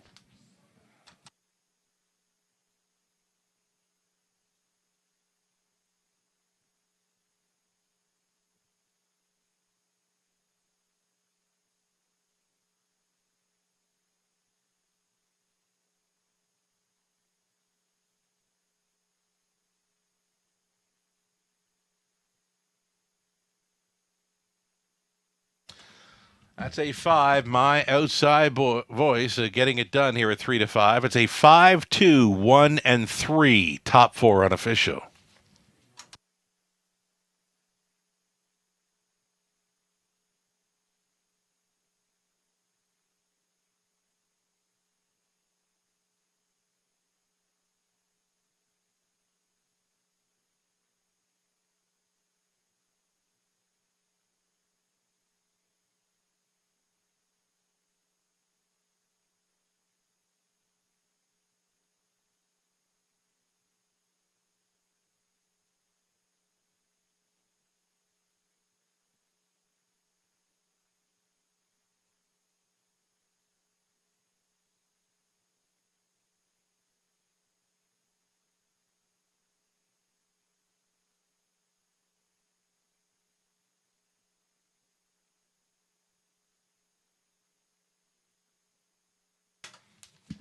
Back to victory lane number 5, my outside voice. She's the 3-year-old daughter of Thinking Out Loud from the Art Major mare OK Dynasty. Owned and bred by Catherine McClure of Clinton. George McClure training, and Scott Coulter was on board. It's the perfect steer for the maiden victory over the good track tonight. 202, my outside voice, and at 3 to 5, as good as advertised. Congratulations.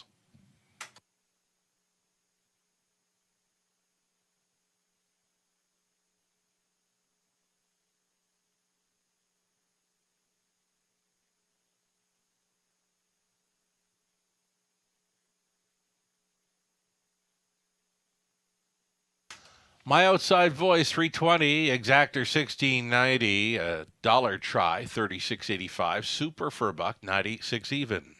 Dear Birdie finished third, Sky Velocity second. Lions in front finished fourth, Sunshine and Rain fifth. My outside voice won it. Flame and Terror 8, Waxman 7, Lady Holly 6, 29 and 2, 101 and 4, 131 and 2, the mile 202 flat over the good track. It's the maiden mark for my outside voice. Top down, a 3-2-4, 5-1, 8-7-6. Race 5 is next. It's the early high five opportunity up and coming. The exactor try. It's also featured there. 8 minutes to think about it.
Just had a look at the will pays, and you know what? The payoffs are all right considering the highest price winner we've seen thus far, I believe, is 2-1. We go back to race number 1.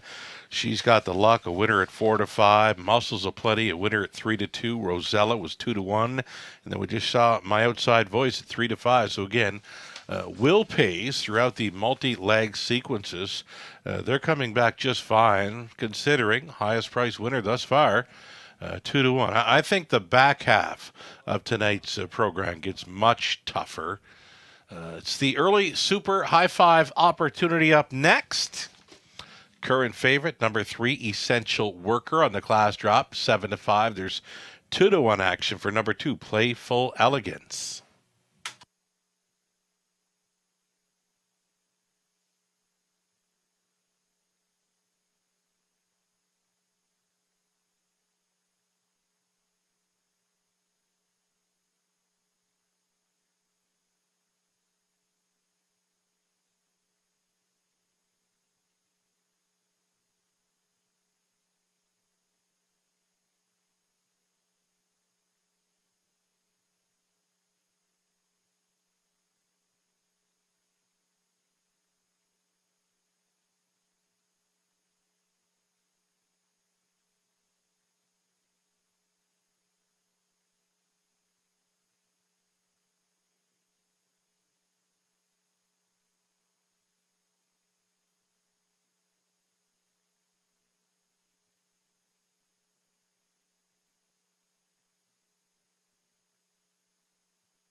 Race 5, Super High Five Trotters coming out on parade, led by the one, Junior. Junior is owned by Dennis Duford, trained by Ashley Duford. Anthony Hahn in the sulky. Out of post 2, it's going to be the barn mate for Junior. That is Playful Elegance, another one for Dennis Duford, trainer Ashley Duford. The choice for Totherborth, most likely. Number 3, Essential Worker, class dropping here for Michelle McMullen, along with Audrey Crawford and Dave Gowan. Ken Gowan trains Andy Moore in the sulky. All Out Henry for it's Pam Forgy, owning, training, and driving. Daryl Laver owns and trains the 5, Petro Angel, Brett MacDonald. And then the 6, Zach to the Max, Scott Ray for Megan O'Neill. The trainers Jack Ray. 7 outside for Peter Crown, Steve Watson owning and training Paul McKenzie on. And trailing out, 8, What Can I Say? Ashley Bako owns, Lori Bako trains Lauren House to do driving for number 8, What Can I Say? 8 trotters then. Exactor try. Super high five play.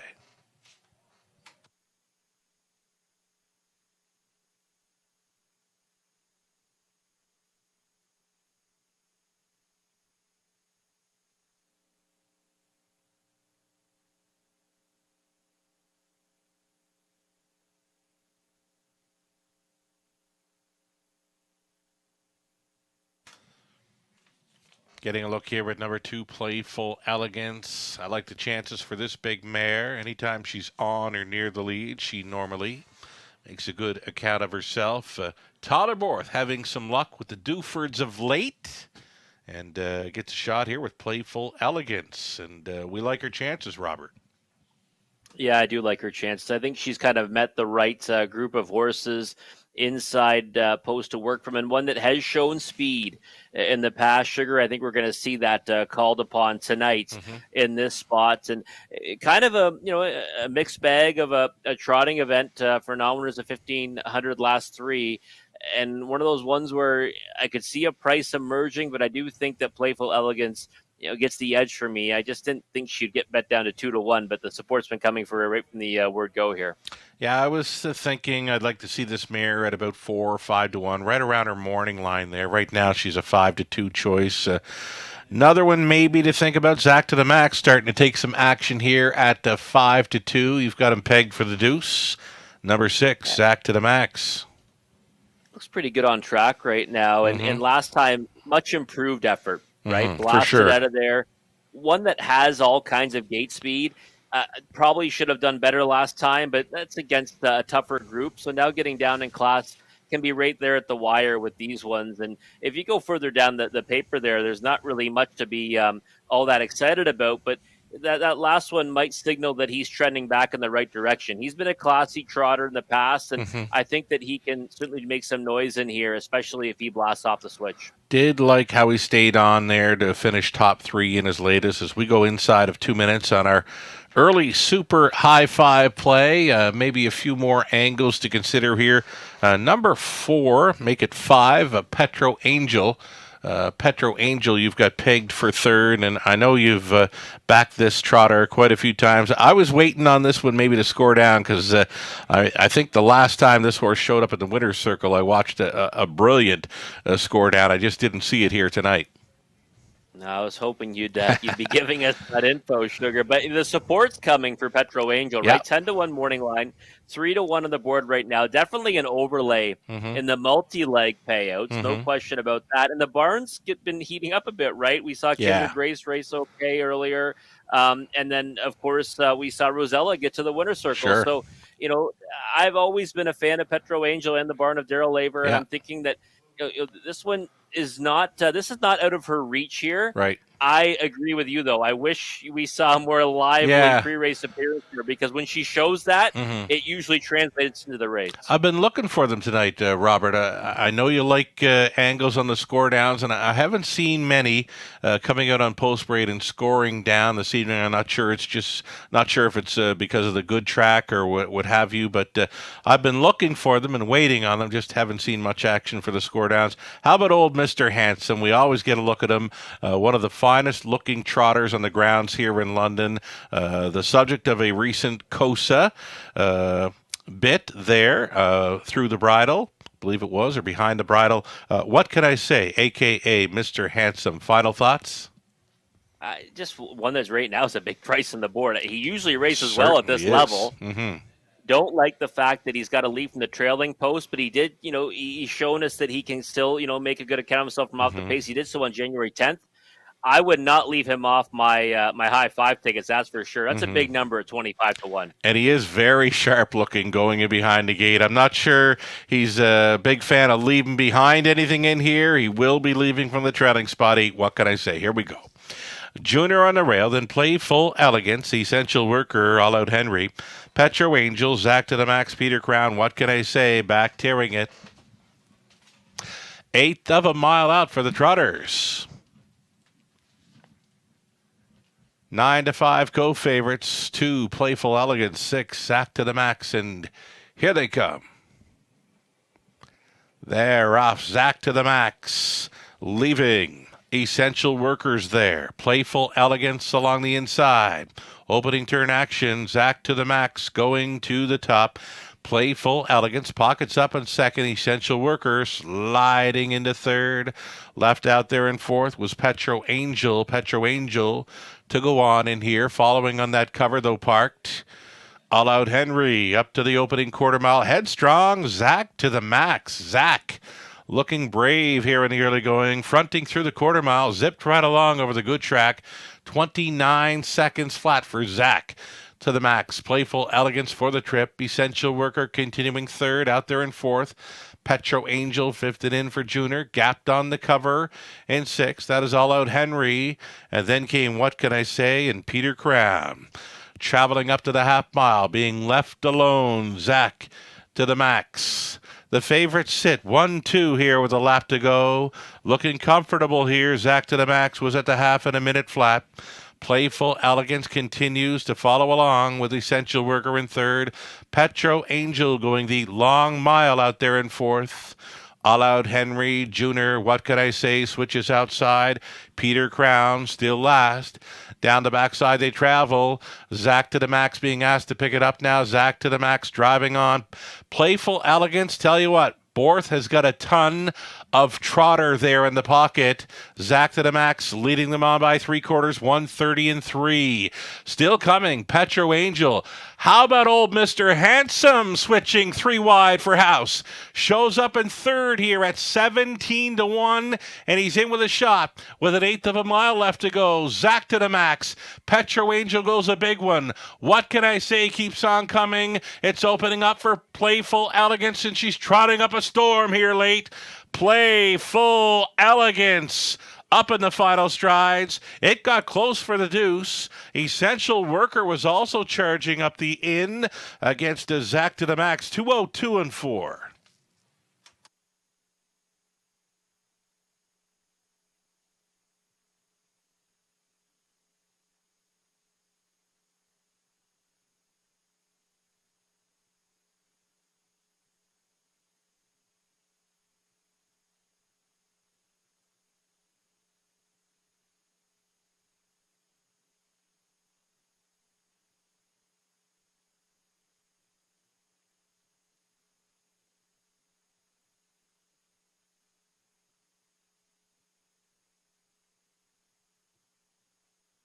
Number 2, Playful Elegance winning at 3-2. Up for second. Number 3, Essential Worker. Then 6, Zach to the Max. 5, Petro Angel.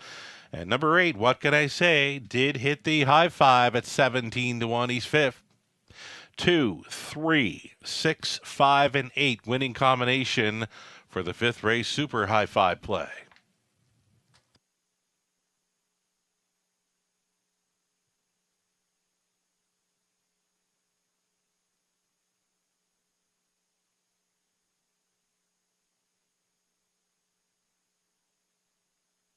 Tyler Borth back. His second trip to Victory Lane tonight. Playful Elegance, 6-year-old daughter of Elegant Man from the classic photo mare, Playa Volo. Owned by Dennis Duford of Dresden. Ashley Duford trains. Tyler Borth driving for the double. The big mare gets there tonight in 2:02 and 4 over the good track. Her 11th career win, her first of 2023. Congratulations.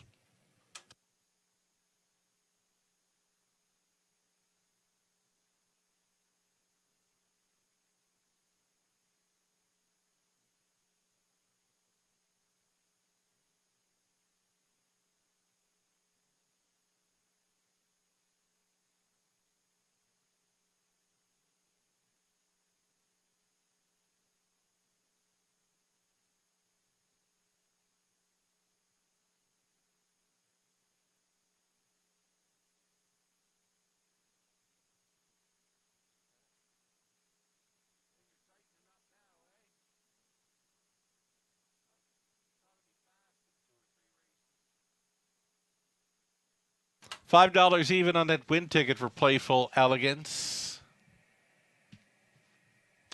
Got an exactor coming back at $17.60. The dollar try for $28.25. The double on to the fifth, $9.10. Pick 3, 20 center, $7.43. Pick 4 for a buck, 147.45. The pick 5 for 20 cents, 49.64. And the high 5 in the fifth, 20 center, 42.03. Junior was 8. Playful Elegance won it. Essential Worker second. All Out Henry 7. A Petro Angel fourth. Zach to the Max third. Peter Crown was 6. What can I say fifth? Fractions of 29 a minute. 130 and 3. The mile was 2:02 and 4. Playful Elegance the fourth double. Top down 812 74 365. Got the conditioners out on the track now. I'm expecting fast and dry maybe in another 2 or 3 races. I believe at the time the end of the night rolls around will be fast and dry. Race 6 up and coming. Back half of this card looked tough to me. I was figuring early on in the day, the late pick 5 sequence, very tough. Hit this one, you will get paid. It's the 6th race pacing event to start things up. A field of 7 for an exacta try super. Again, the late pick 5 with a guaranteed pool of $5,000, 10 minutes to post time.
Playful Elegance getting it done in race number 5 to complete that early pick 5, which paid pretty well, all things considered. Sugar, Mm-hmm. no real bust outs, pretty formful sequence, Mm-hmm. just below $50 for a 20-cent bet. So nice return tonight, with really what came in that sequence.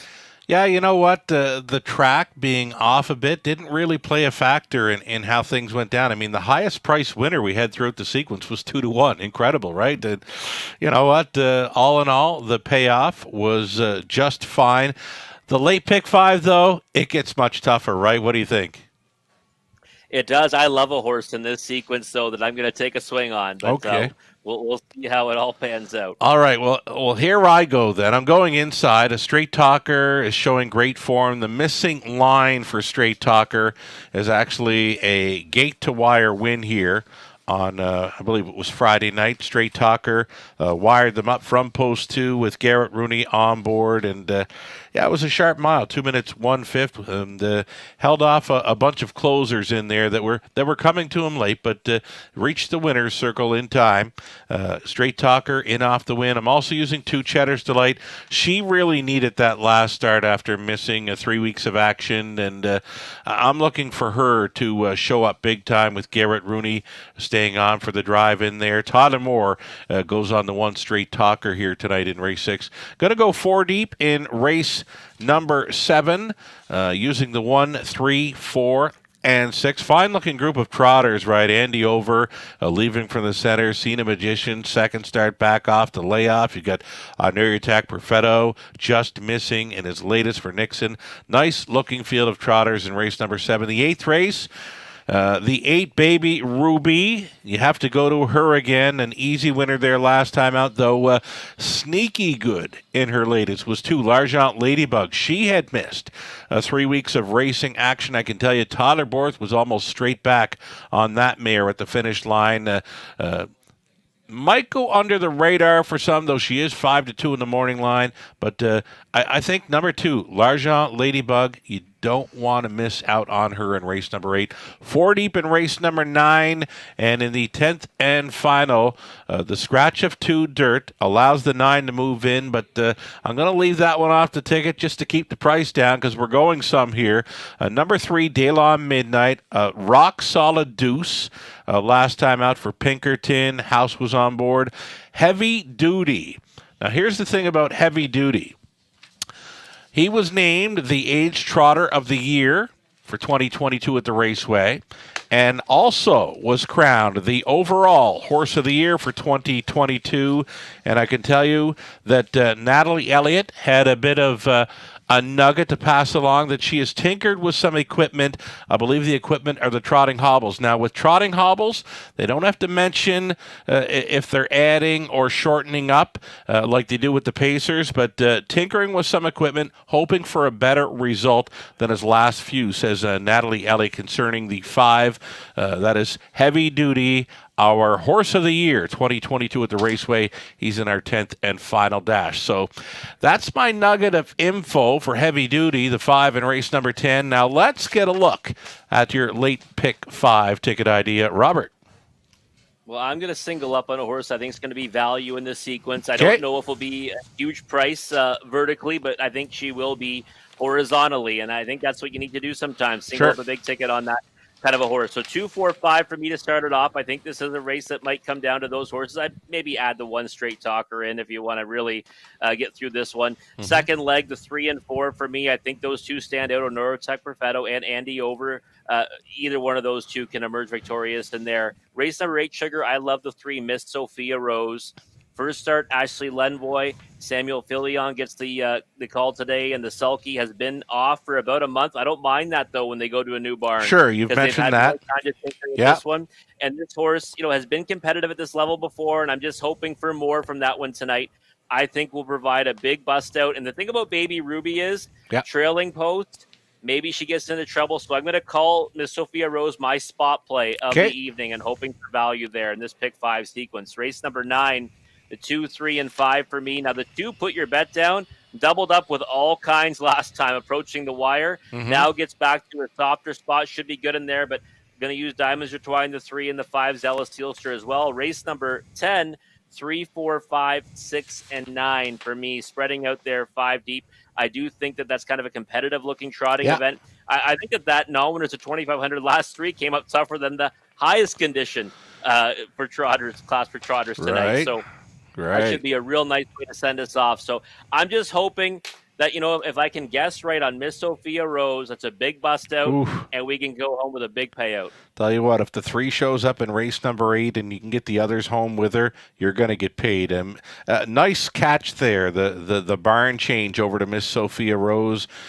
Some of those can sneak under the radar. I know when I do my picks up days in advance there that go up on the website, I don't have the opportunity to see that info firsthand, but then the program comes out and you start looking a little closer. You can find those things where barn switches and what have you. And like you've mentioned it many a time before, you don't mind the time off when switching to a new barn.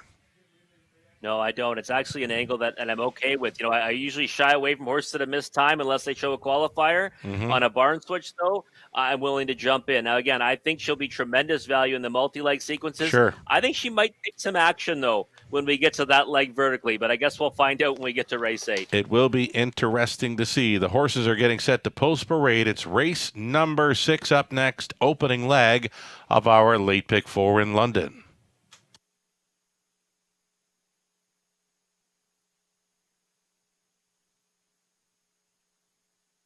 On parade, led by number 1 straight talker Tyler Moore, goes on for the drive. This one owned by Doug Hastings, Brian Daly, Michael Carther trains. Number 2, we've got Cheddar's Delight. Cheddar's Delight, after missing 3 weeks, back on the rotation here for Linda Richardson and Lindsay Sinclair. It's Bud Sinclair training, Garrett Rooney on board. Brookdale Grace, number 3. This one has missed a little more than a month of action for All Star Farms trainer Steve Watson. Driving is Scott Coulter. Sporty Lil Vixen, the 4. Mike Horner training and driving for owners Doug Wilson and Mark Horner. Jeff Nana owning. It's Meg Crone training 5. Eileen's Wish, Anthony Hahn. Then the 6, Play Like Carrera. It's Brett McDonald driving for owner-trainer Darian Ham. And launching from post 7, Rocket Girl, owned by Dave McCormick. Trainers Pam Forgey driving is Paul McKenzie. There you have it. 7 starters, all on gate. It's the opening leg of our late pick 5 in London.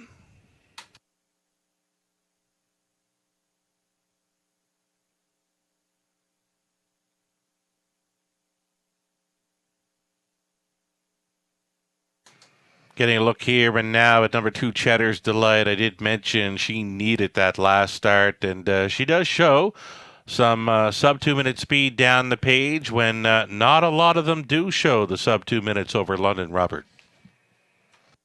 No, they don't. And you know what, Sugar, I agree with you. I thought she needed it last time. And the thing is, too, if you look at her paper, she shows all kinds of early foot, right? And last time we didn't see that from her because she needed that start. And I think that, she's going to try to go right down the road tonight in this spot. She looks fired up on the track right now. 4-1 is a monstrous price on the 2 Cheddar's Delight. I don't think it holds up come post time, but I do believe that, she has speed that can, get the better of this group if she's anywhere near her best.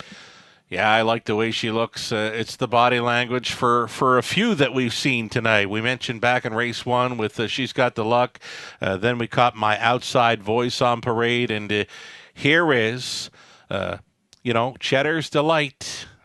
She looks to be all dressed up like a princess in a brand new dress, And the track, Robert, I can tell you, it is much better. They had the conditioners out prior to race number 6, so you're going to see them go quicker.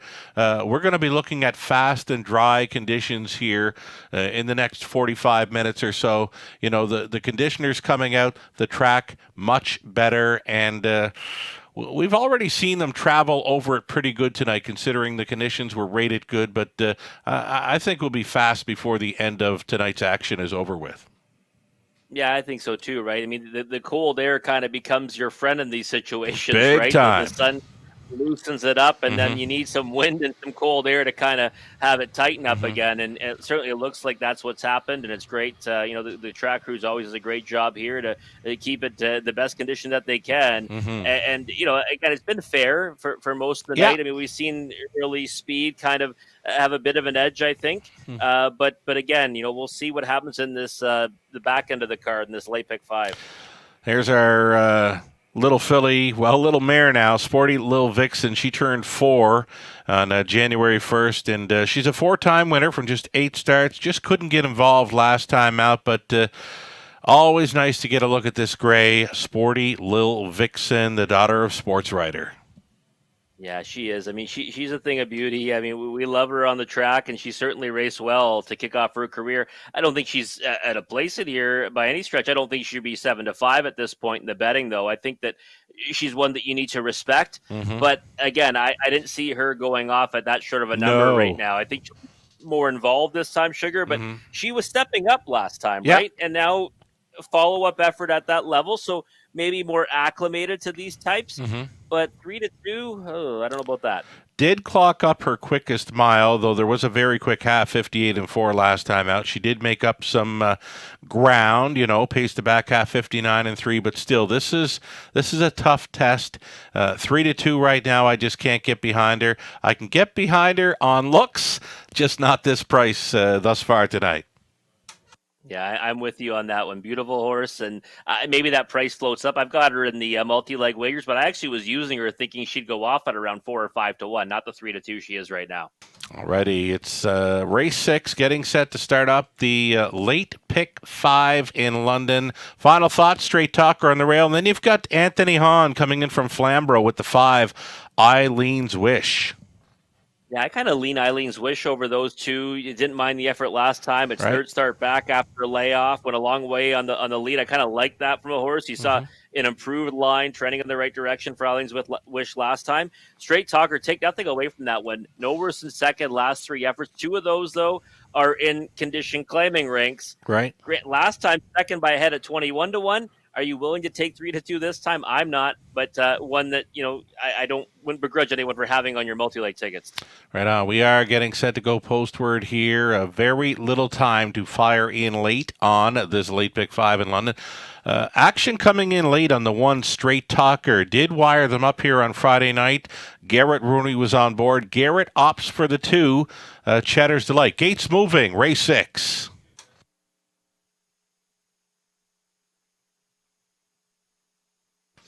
Straight Talker on the rail, then Cheddar's Delight, Brookdale Grace, Sporty Lil Vixen's in the center, then Eileen's Wish, Play Like Carrera, Rocket Girl.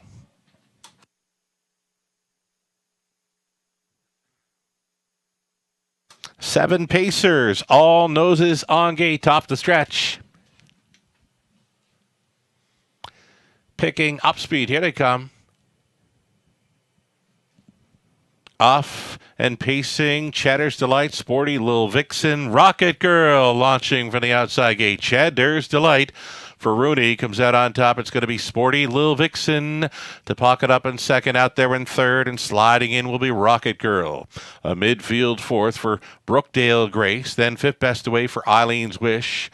Next to last, Play Like Carrera, the rail starter at 9-5. Straight Talker got away last.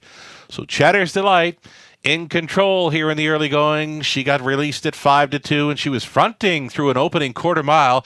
It was quick, 28-4, though the track has quickened up here for race 6. Right there in second, Sporty Lil Vixen. It's Rocket Girl continuing third, Brookdale Grace 4th, a peek to the outside in 5th for Eileen's Wish. And down in front of us they travel, and it's Cheddar's Delight on top. Second best continues. Sporty Lil Vixen, right line from third. There goes Rocket Girl put in play. Catching up to the cover outside in 4th now for Eileen's Wish. A Bear Reed 5th, Brookdale Grace. Then it's back to Play Like Carrera. And trailing the field with Straight Talker. The half was 1 minute and 2/5. And it's Cheddar's Delight and Rooney is still tugging on this one. Chatter's Delight with a pick on the outside, and Rocket Girl. Sporty Lil Vixen continues there in the top three. Eileen's Wish angled three deep. On by three quarters they travel and asked to pick it up. Chatter's Delight. She's being chased up now. Chatter's Delight up and into the final turn after three quarters. 130 flat. Sporty Lil Vixen is maybe trying to brave it up here in second. Out there in third. Rocket Girl. Eileen's Wish into the stretch they travel. Chatter's Delight, but here comes Sporty Lil Vixen directed to the outside here. Chatter's Delight, though, she showed it on Post Parade. She's showing it here. She's jogging at 5-2. Sporty Lil Vixen second. Brookdale Grace third. It appeared to be Rocket Girl fourth. 159 and 4. Chatter's Delight back to the winner's circle in London.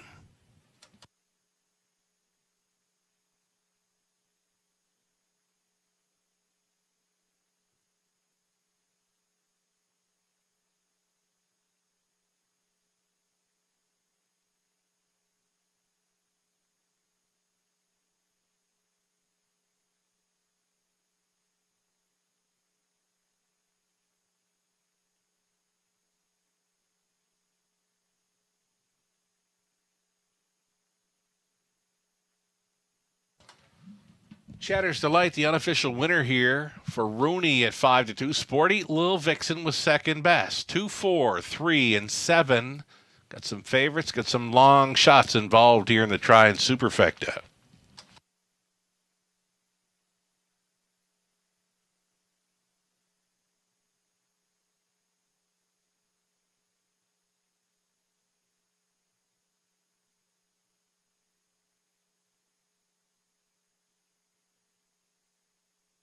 Here's Chatter's Delight coming back. She's looking just as good now as she was on Post Parade. Rooney with the handful of Chatter's Delight coming back. A 4-year-old daughter, better than Cheddar, from the Dream Away mare, Dream of Mimi.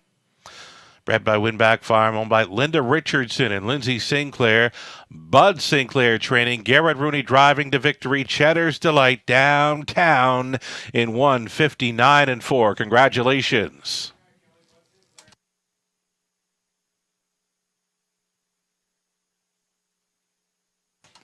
Chatter's Delight scores, wins at a juicy 720 on the nose. Exactor came back at 1860. Dollar Try 73.75. The Super for about 290.75. Your 20-cent return 58.15. Straight Talker was 6. Chatter's Delight won it. Brookdale Grace third. Sporty Lil Vixen second. Eileen's Wish finished fifth. Play Like Carrera seventh. Rocket Girl fourth. 28 and 4, a minute 2/5, 130. It's a mile of 159 and 4. Chatter's Delight, just a few ticks off her lifetime best. She wires them up easily. From the top, a 613-2574. Race number 7 up next. Great looking field of preferred trotters for the Exactor Tri Super opening leg of a late pick 4 in London. 11 minutes to post time.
7 minutes, 7 minutes wagering time in the upcoming seventh. Just getting word right now from our racing officials. Track condition upgraded to fast.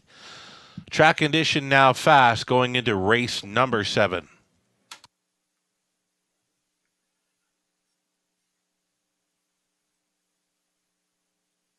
Cheddar's Delight getting the job done in race number 6 to kick off that late pick 5. And wow, what a price. Oh. 5-2 Sugar. I was not expecting that. I'm going to use the line. Brad A already said it on Twitter. Insane price on Cheddar's Delight right there. For sure, especially when we caught her on parade, right? That's probably the third one we've seen tonight. You know, some of those horses with the body language, they're just announcing that, yeah, we're taking this, and you can come along for the ride if you want to. But many didn't there. 5-2 was a surprise, a juicy surprise. Yeah, it was. And, the thing about her, as we said, right, when she's on the engine, she does her best work. Mm-hmm. And there was no question that pre-race appearance, the direction she was going, and she was good to go in the lead throughout. And you know what? After the 5/8, she was being challenged, but Garrett, he had that pick on the outside, and he wasn't going to ask until it was time.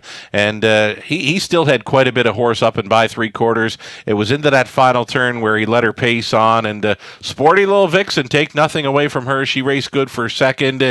And for Cheddar's Delight just to take off on that little gray mare, just a couple of nice finishers there, getting the first and second in there. Both real nice mares, take nothing away from either one of them, and I'd like to have either one of them in my barn. Great job, Bud Sinclair and Mike Horner with a Sporty Little Vixen. So the late pick 4 does start up in race number 7. This is a fine-looking field of preferred trotters. The top-class trotters are next. Cena Magician gets the rail. Second start back off the layoff. Our preferred trotter of the year, Jen Pinkerton, was picking up her award for this boy on a Saturday night. And I'm looking for more from this one with that rail advantage. Nuriatak Perfetto, great form coming in. Always in the hunt. Andy Over from the center. He's a must-play. And the 6, Run Like Hill. It's Colin Kelly on for Guillemette. And Guillemette just mentions this horse just keeps on coming on the outside. A great price, long shot player in here, number 6, Run Like Hill. Over to race number 8. I've gone to the 2, L'Argent Ladybug, and the 8, Baby Ruby. L'Argent Ladybug is a 5-2 second choice on the morning line, though I believe she's going to fly under the radar in there. I got a good look at her finishing up her mile last time out. Tyler Borth had an absolute ton of pace after she had missed 3 weeks. I'm looking for big things from number 2, L'Argent Ladybug in race 8. I know you've got one pegged in there as a key player for you, Robert. The 9th race, I'm going to go 1, 2, 3, and 5 to make it over into race number 10, where we'll go Daylon Midnight, the 3, then the 5, Heavy Duty, the 6, Azúcar. Also including the also eligible moving in Mac Justice, Sam Filion, now driving from post 2. Robert Reed Jr. with your late pick 4 ticket. Let's have at it. Let's take a look at it. So we're just going 3-4 here in the preferred trot here, Sugar. And take nothing away from the 1, Cena Magician. I mean, if I was going to add one more on the ticket, obviously it's him. I just like the way that Nuriatak Perfetto and Andy Over have been racing, so I did side in their direction. But if I go 3 deep, it would be adding in the 1, Cena Magician. Mm-hmm. Obviously, I'm taking a stand in race 8 on the 3, Miss Sophia Rose. Are you ever? Wanted to go up on one that would hopefully be a bit of a price. I know she will be a price in the multi-leg wagers. Had someone message me, "Oh, Robert, you're on fire tonight." Well, guess what? It doesn't matter, folks, if I don't close out the rest of this card, because you know that feeling, Sugar, when you love one, right? It all kind of depends. Oh, for sure. On that one. Yeah. And I'm siding big time with the 3, Miss Sophia Rose in race number 8. Race number 9, 2, 3, and 5 for me. I give the edge to the 2. Put your bet down. Finished with all kinds last time, but a horse is supposed to finish with all kinds of pace when that kind of a following trip. Yeah. I do think Diamonds Are Twines and Must Use. Same with Zella Sealster, second start back off a layoff. In the finale, it looks like one to me that you want to kind of spread it, and I think it's a real tough addition of non-winners of 2,500 last 3. You've got a lot of horses that at their best can compete at the preferred level. Yes. So I wanted to spread out in there. 3, 4, 5, and 6. I'm throwing in the 9, Mac Justice. Why? He draws into a nice post, all kinds of speed, a little Sam Filion action. sign me up for a bit of a bust out in the finale too. Sign me up. I love it. There's a look at the live money, and you know what? It looks like Cheddar's Delight played into that 5-2 value. I think she was third, maybe even fourth. I think it was third choice she was in wagering, and $6,000 plus remains in play. It was played well, $22,000 in the pick 5 pool, and let's see, we're talking about just maybe 20 to 25% still live and in play. I'm pleasantly surprised that she was that number in the pick 5. I thought it'd be one of those one sugar where you get all the value on the win ticket, and Sure. she may have been more like 2-1, Yeah. or maybe even 8-5 in the pick 5. But it held true to that. So let's hope that we can have some luck the rest of the way. Got another nugget here passed along by Jason Sherman. He is starting the 2-horse Eyes of Justice. Now, it's a tougher test for Eyes of Justice. Jason mentions much better in the latest and had a great 2 weeks off. And he does mention that he is ready to face this tougher bunch. Eyes of Justice, a winner last time out. Tyler Borth stays on to drive, and thanks so much to Jason Sherman. He has been supplying nuggets all along, and he's got a long shot into Eyes of Justice in play here in race number 7. It's the late pick 4 getting set to start up. And again, track crew, fabulous job all through the day and into this evening. We are now on a fast and dry track for the remaining 4 races of this evening's race card.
Race number 7, the starters on track for a parade. They are the preferred trotters, led by Cena Magician.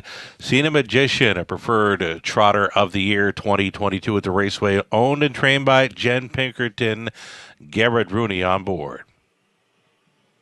Number 2, Eyes of Justice, Tyler Borth for owner-trainer Jason Sherman. Oh, Nuyutak Perfetto, number 3. It's owned by Tony Basile. Trainers Dean Nixon, Scott Coulter up. Andy Over 4, Ed Hensley. Owning and driving, sharing ownership with trainer Ashley Hensley. Magnificent 7-5, Paul McKenzie for Brandon Guerra. It's Market R Training. Francis Gilmet, owning and training. Number 6, Run Like Hill with Colin Kelly on board. And it's the outside post 7, Marvin Hagler, who's missed a month, for Mary Pettin, and the Mark McCory Mark Training. Brett McDonald on 7, Marvin Hagler.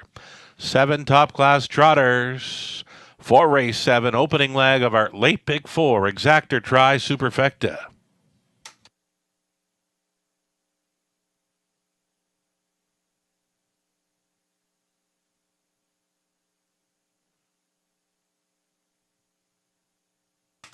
All dressed up in pink here. Number 4, Andy Over. Gutsy third best last time out over London. Then in between starts at Woodbine Mohawk Park where he finished back. But the start 3 back. It's the gate to wire win in 58-1 where he just got the job done so easy. And for sure, worth a look. And right now the price is right. 2-1 for the 4, Andy Over. Top selection for Robert. I believe I got him pegged on top as well. Yes, indeed. I got him pegged to start up the late pick 4.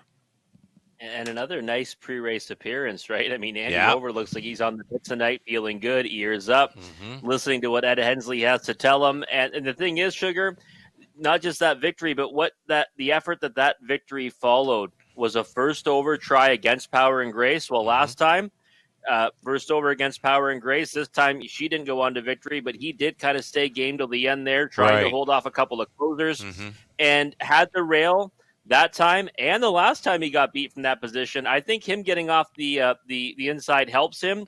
It's harder to get to the front from there. I think from post 4, he's going to get sent. If he gets to the lead, that's how we know he's going to be real tough to catch, right? So I just think that situational, it's almost the exact same scenario he won off last time, right? So I just think that, if he can get off the switch like he's capable, get to the front, he'll be tough to catch, and I think that's got to be the game plan tonight after getting a tough trip last time from the pole position. And here's the thing. Cena Magician, he left last time out. He got used hard in the early going to get to the top at the quarter 27-4. I don't think they want to use him as much. It's his second start back off the layoff. You can't run and gun them 2 in a row like that. So Andy Over, I think you're right. I think he's got to send in here and maybe make front prior to the quarter. Yeah, that's the hope for me, and the money's starting to come for him now, right down to 8-5. I mean, I think he deserves to kind of have that favoritism in this contest, and I think the pre-race appearance is certainly giving people more confidence in putting their money behind him. But yeah, I think he's the one to beat. This late pick 4, well supported already, well up and over the $5,000 guarantee in the pool. How about 3, Nuyutak Perfetto? This horse is always in the hunt for trainer Dean Nixon. Scott Coulter on board for the drive. Scott already in the winner's circle tonight. Nuyutak Perfetto. Not sure if he is taking a break. There he is. So Nuyutak Perfetto now on the monitors. And for a pre-race appearance, you know what? Calm, cool, and collected right here. Yeah, professional, right? 36 lifetime wins, over 650,000 made, and a horse that when he's on his A game, he's top preferred horse, and even can go with some of the best ones at Mohawk Park, no question about it. And he's kind of rounded into that form lately. Hit the board in each of his last 3, beaten only a nose last time. Was a gift of a winner too back at Mohawk Park when he somehow paid 3-1. I have no idea how that happened, but 87 win, Sugar. Yeah. Between my top 3 choices here, probably your top 3 choices as well. I think. Yeah. And really 3 classy, veterans that are going to go out there and do battle tonight. So it should be a nice race to watch. They are, and I love the way Nuyutak Perfetto, his ears are straight up, and he is eyeing up his competition here. Again, always in the hunt. The price is right, 3-1 currently for the 3 Nuyutak Perfetto. Cena Magician did open up as a favorite, was used hard last time out on the return to the race. His second start back off the brief break. One to consider, Rail Advantage. I just don't see him on top in here. I think you're right. I mean, if he ever has to go a big mile again, back to back, in this first two off the bench, that's going to be tough on him. Yeah. So I think they'll be looking to settle in, set a trip.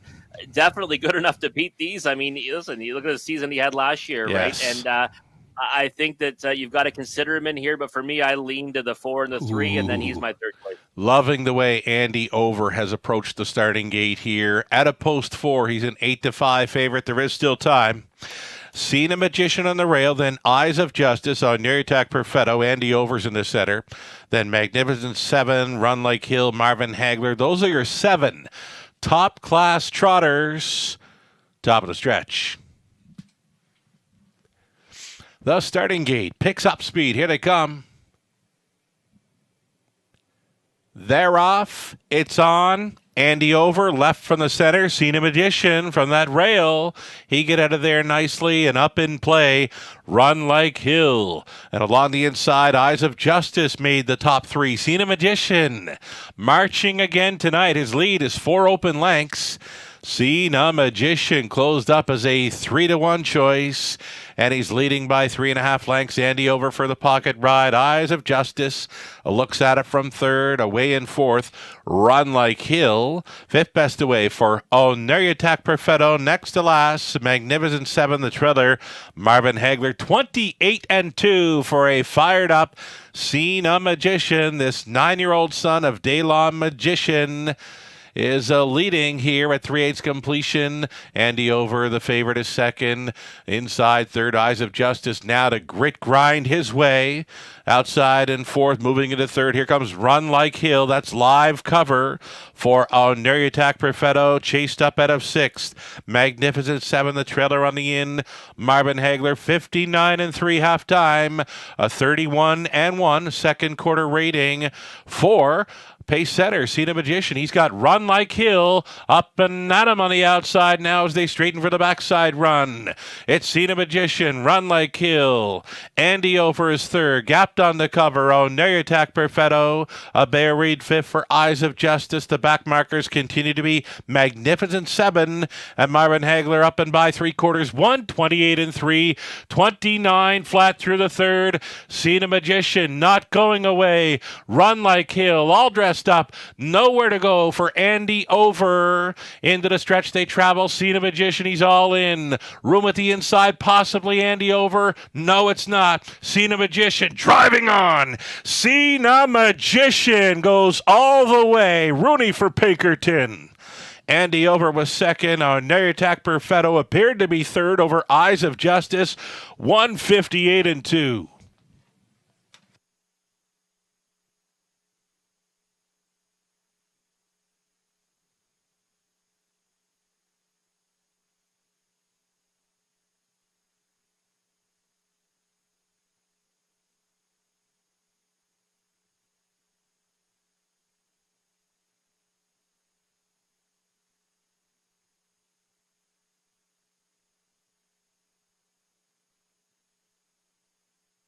Number 1, Seen a Magician, wins the top class over 4. Andy Over, then 3 on Neriatak Perfetto. Number 2, Eyes of Justice, fourth. 1-4-3-2 unofficial.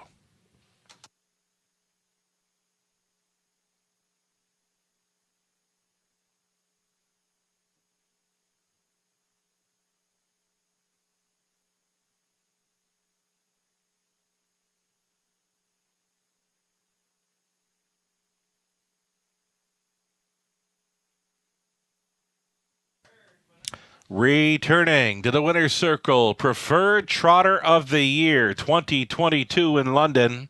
It's Seen a Magician, 9-year-old son of Daylon Magician from the Cherry Hills mare, Seen Duhara. Owned and trained by Jen Pinkerton of Mount Bridges, Ontario. Garrett Rooney's on for the driving double. For Seen a Magician, career win number 29, his first victory of 2023. It comes in the Preferred. Congratulations, raced huge.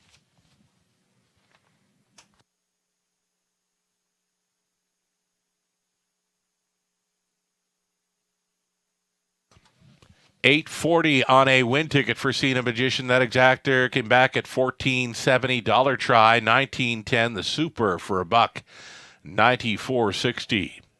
Cena Magician won it. Eyes of Justice fourth. Our Nuriatak Perfetto third. Andy Over second. Magnificent 7-6. Run Like Hill fifth. Marvin Hagler 7, 28-2. 59-3. 128-3. Mile of 158-2 over the fast-going Cena Magician takes tonight's top class. From the top, a 143.26, 5-7, 8th up and coming, 11 minutes away. Back on the pace for race 8, exactor try super, your final. Pick 3, opportunity begins in race 8, 11 minutes to post time.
The routine.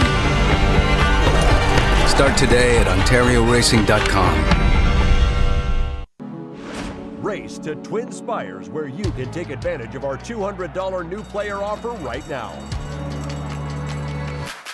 Register with code GET200 to start earning your bonus of up to $200 with Twin Spires, where you can watch and bet on the best racing from across the globe. Plus, you can check out our expert picks and weekly promotions. Fast and secure online betting with Twin Spires. Download the app and bet now.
Going to update some live money in play. The late pick 5 now takes a sharp drop following the victory by Cena Magician down to 12.02 live and in play from the $22,000 plus pick 5 pool.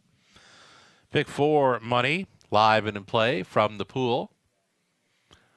Well supported, just shy of $22,000 in our late pick 4 pool, and it's $4,530 still in play following leg 1 win by Cena Magician. He was very sharp for Pinkerton.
Starters on parade. It's race number 8. Back on the pace for this Fillies and Mares, non-winners of 12-5 or a race lifetime.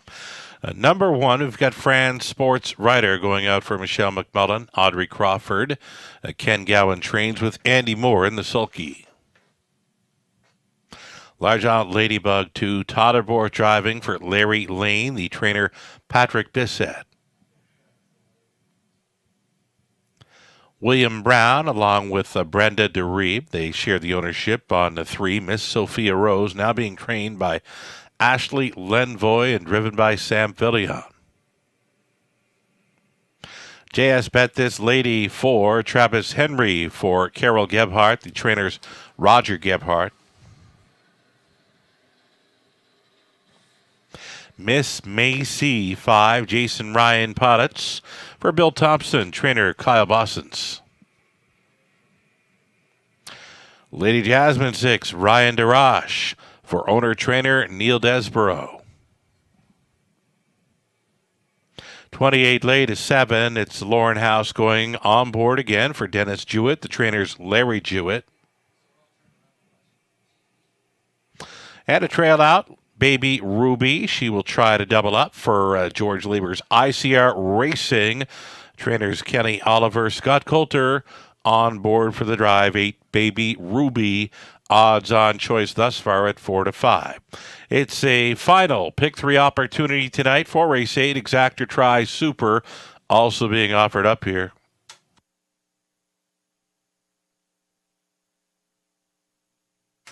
So here is a look at a top selection for Robert Reed Jr. He's actually singled this one in his multi-legs. Miss Sophia Rose on the barn change. Sam Fillion hops on board to drive, and she's been a great check getter all along, Robert. Yeah, she has been, and she's a horse that's kind of been, in the mix. He usually doesn't get away so well off the gate, Sugar, but I don't know if it's that she doesn't have that gate speed. I think Sam Fillion wants to find out what he's got right now, and I like the looks of her on the track. Mm-hmm. He's getting a feel for her, right? First time he sat behind her. That's right. We are going to stay with her in this turn, and she is scoring down nicely. She looks pretty lively out there, so I hope this is a bit of a signal to us that she'll be moving forward off the gate, and I just want to see what she can do. Out of the barn of Ashley Lenvoy and with Sam aboard. Love the actual score down now. So I would say, certainly not getting off her based on that. Right. Was already my spot play of the night and my single, so I couldn't love her any more than I already do, Sugar. And like we said before, too, right? We typically will shy away from horses that have missed time. Sure. The exception for me is when maybe they've schooled or they've qualified, or when there's a barn change in between. So hopefully these connections have had some time to tinker with her before she's now gone back to the racetrack. Would have loved to have known if maybe there was some schooling or some big training miles. We don't know that. No nuggets. No nuggets for Miss Sophia Rose tonight. No nuggets, but in any event, I'm willing to take a shot on these ones. And I love Baby Ruby as a racehorse. You know that. Yeah. I loved her last time. I just think that, again, spot play, because this one's nose on the gate, barn change. Baby Ruby, going to be the odds-on favorite, most likely. Has to work in the second tier. Might get caught up in traffic. Who knows? I'm just going to go with this one and hope for the best. We'll draw a line in the sand here, Sugar. You have singled and you have stated your case. I did like the way he scored her down. He chased her up a bit going into the turn, and she did not mind that at all. Number 3, Miss Sophia Rose, a top selection for Robert right now at 5-1. We're getting a look at Baby Ruby.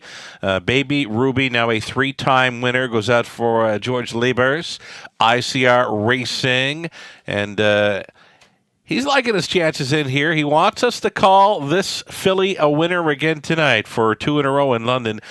Baby Ruby from off the pace last time out. Though the last time she left from a trailing spot, she was an early breaker over Flamborough. Yeah, that's obviously a little bit of a cause for concern, right? Because if you look at trends, followed one out on that occasion, made a break in stride. Listen, Baby Ruby was one that I chased over and over again in the Horse Players Journal at Mohawk Park. She raced well over that surface, a third and a couple of fourths. Ultra impressive in those 2 victories at Flamborough, and I thought was absolutely just as good, if not better, last week here at the Raceway. But trailing post this time. We know the price is going to shorten up, probably to odds on. And I just said, you know what? If I see one in here that's worth taking a shot on, I'm going to go in that direction, and we'll come back to Baby Ruby another time. If she beats us, listen, I'll tip my cap to her. I think she's a fantastic little filly. So we'll see how it plays out, though. I again, not saying that she can't win, because I think she's got a great chance to get it done in here. We're just looking for value somewhere else. Right on. It's the 8th race. Final pick 3 opportunity in the night. Maybe one final, final thoughts on the 2. L'Argent Ladybug. Now, I love this filly, the way she finished up in her latest. The program line does not do her justice. I mean, Tyler had a whole ton of horse finishing up to be 4th last time out. I'm expecting a big trip tonight from 2. L'Argent Ladybug, 4-1. Back on a regular rotation, 4th start off a layoff, but again, that most importantly, back on that regular rotation. Right. And nice post to work from. A lot of early money too, right? So yeah. I think this one's going to would be a big bust out in the multi-leg tickets, and it's taken steady support at 9-2. So that's the other main player in here. Hopefully, it comes down to those 3, Sugar. Right on. We're getting set. The gate is moving here for race number 8. There is still time. You would have to hurry, though. In behind we go with race number 8.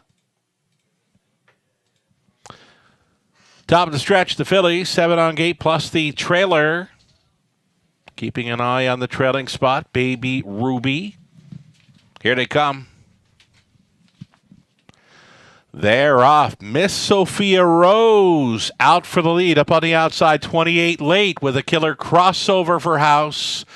28 late marching tonight for that outside post and closed up as a 9-1 player. 28 late on top by 3. Miss Sophia Rose left out for second. Traveling in third, JS Bet This Lady. 4th best away for Fran Sports Rider.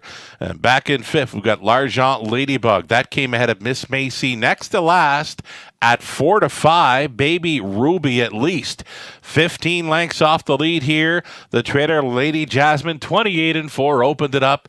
28 late on the lead where she just loves to be. Second best, Miss Sophia Rose, traveling in third. We've got JS Bet This Lady underway now. Up on the outside, here comes L'Argent Ladybug for 4th. Staying in was Fran Sports Rider, carried up into it, Miss Macy. Still going next to last, Baby Ruby, still 9 lengths off the lead, and trailing Lady Jasmine a minute. 2/5. Halftime. 28 late. Up and at her on the outside. JS Bet This Lady. Tripping out in third. Miss Sophia Rose. Carried up into it 4th. L'Argent Ladybug. 5th and in. France Sports Rider keeping an eye on Baby Ruth. Unleashed. Out of the backfield. She's swooping them. It's Baby Ruth marching on the outside from 7th. She's now in 3rd, and she's going forward. 3/4. Hit me. 130 flat. Baby Ruby from way back now is engaging this leader. 28 late. Up on the outside, trying to be 3rd. L'Argent Ladybug, and it's an 1/8 of a mile left to go. And on the inside, it's 28 late. Baby Ruby still coming to her. Miss Sophia Rose in play. Baby Ruby, though. Baby Ruby gave him the backside business, and she won it. It got close for a second. Miss Sophia Rose against 28 late, finishing 4th. France Sports Rider, 159-4. Baby Ruby.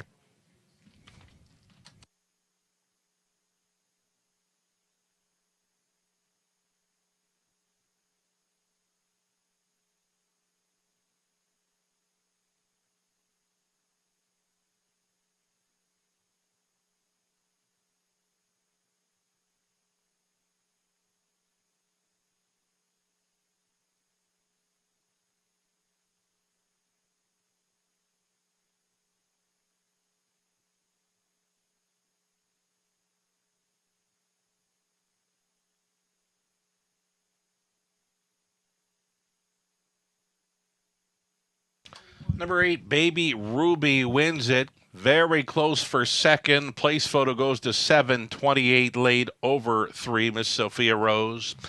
And rounding at the superfecta, the 1, Fran Sports Rider. 8, 7, 3, and 1.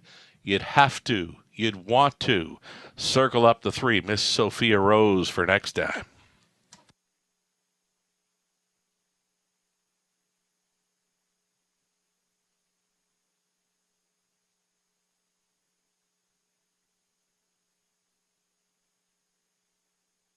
Here's driver Scott Coulter back, second time tonight. Gets the job done with Baby Ruby.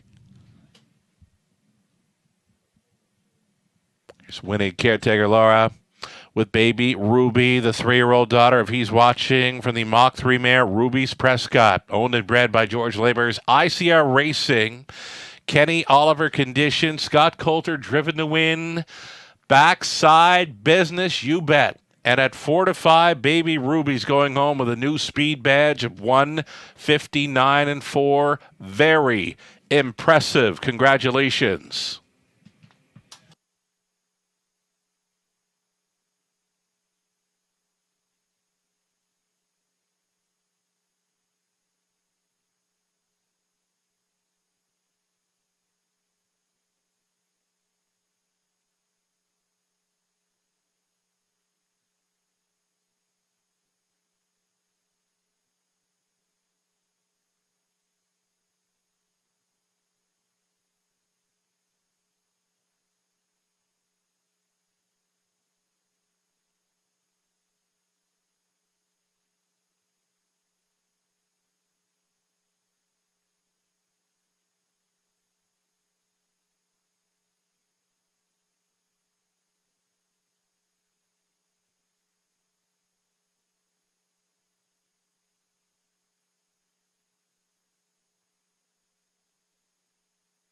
Baby Ruby, $380 to win. Exactor came back at $23.80. Dollar Try, $108.20. The Super for $1, $391.30. 20 Center came back at $78.26.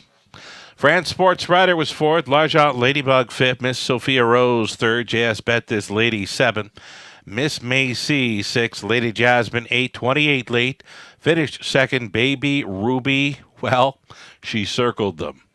Fractions 28-4, a minute 2/5, 1:30, mile of 1:59.4, never better. Baby Ruby, top down 4.53, 7.682, and 1 on the bottom. Ninth up next, still on the pace for it. 7 Pacers, Exactor Try Super. It's a late double starting in 11 minutes.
Live money update, $453 from that $22,000 Pick 5 pool.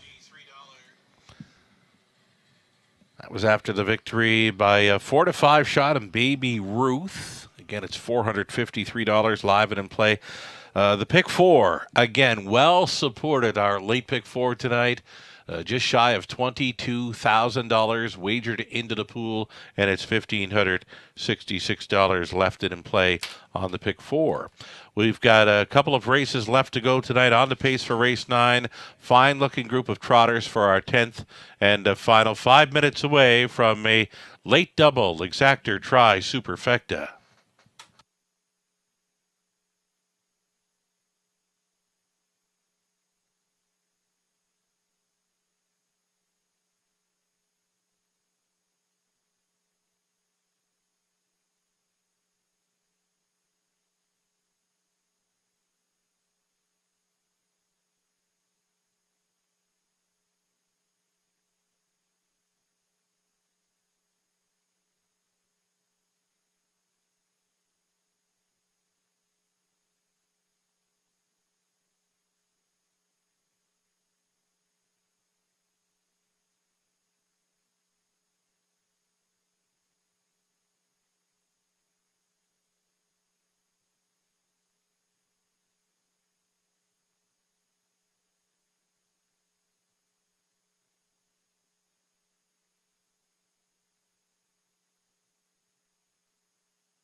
Ninth race, Pacers, final pacing event on tonight's card, as we'll be closing things out with trotters in race 10. Your $7,000 claiming fillies and mares on the pace. Ninth race, Mini Million on the rail. Lorne House for owner-trainer Kim Biax.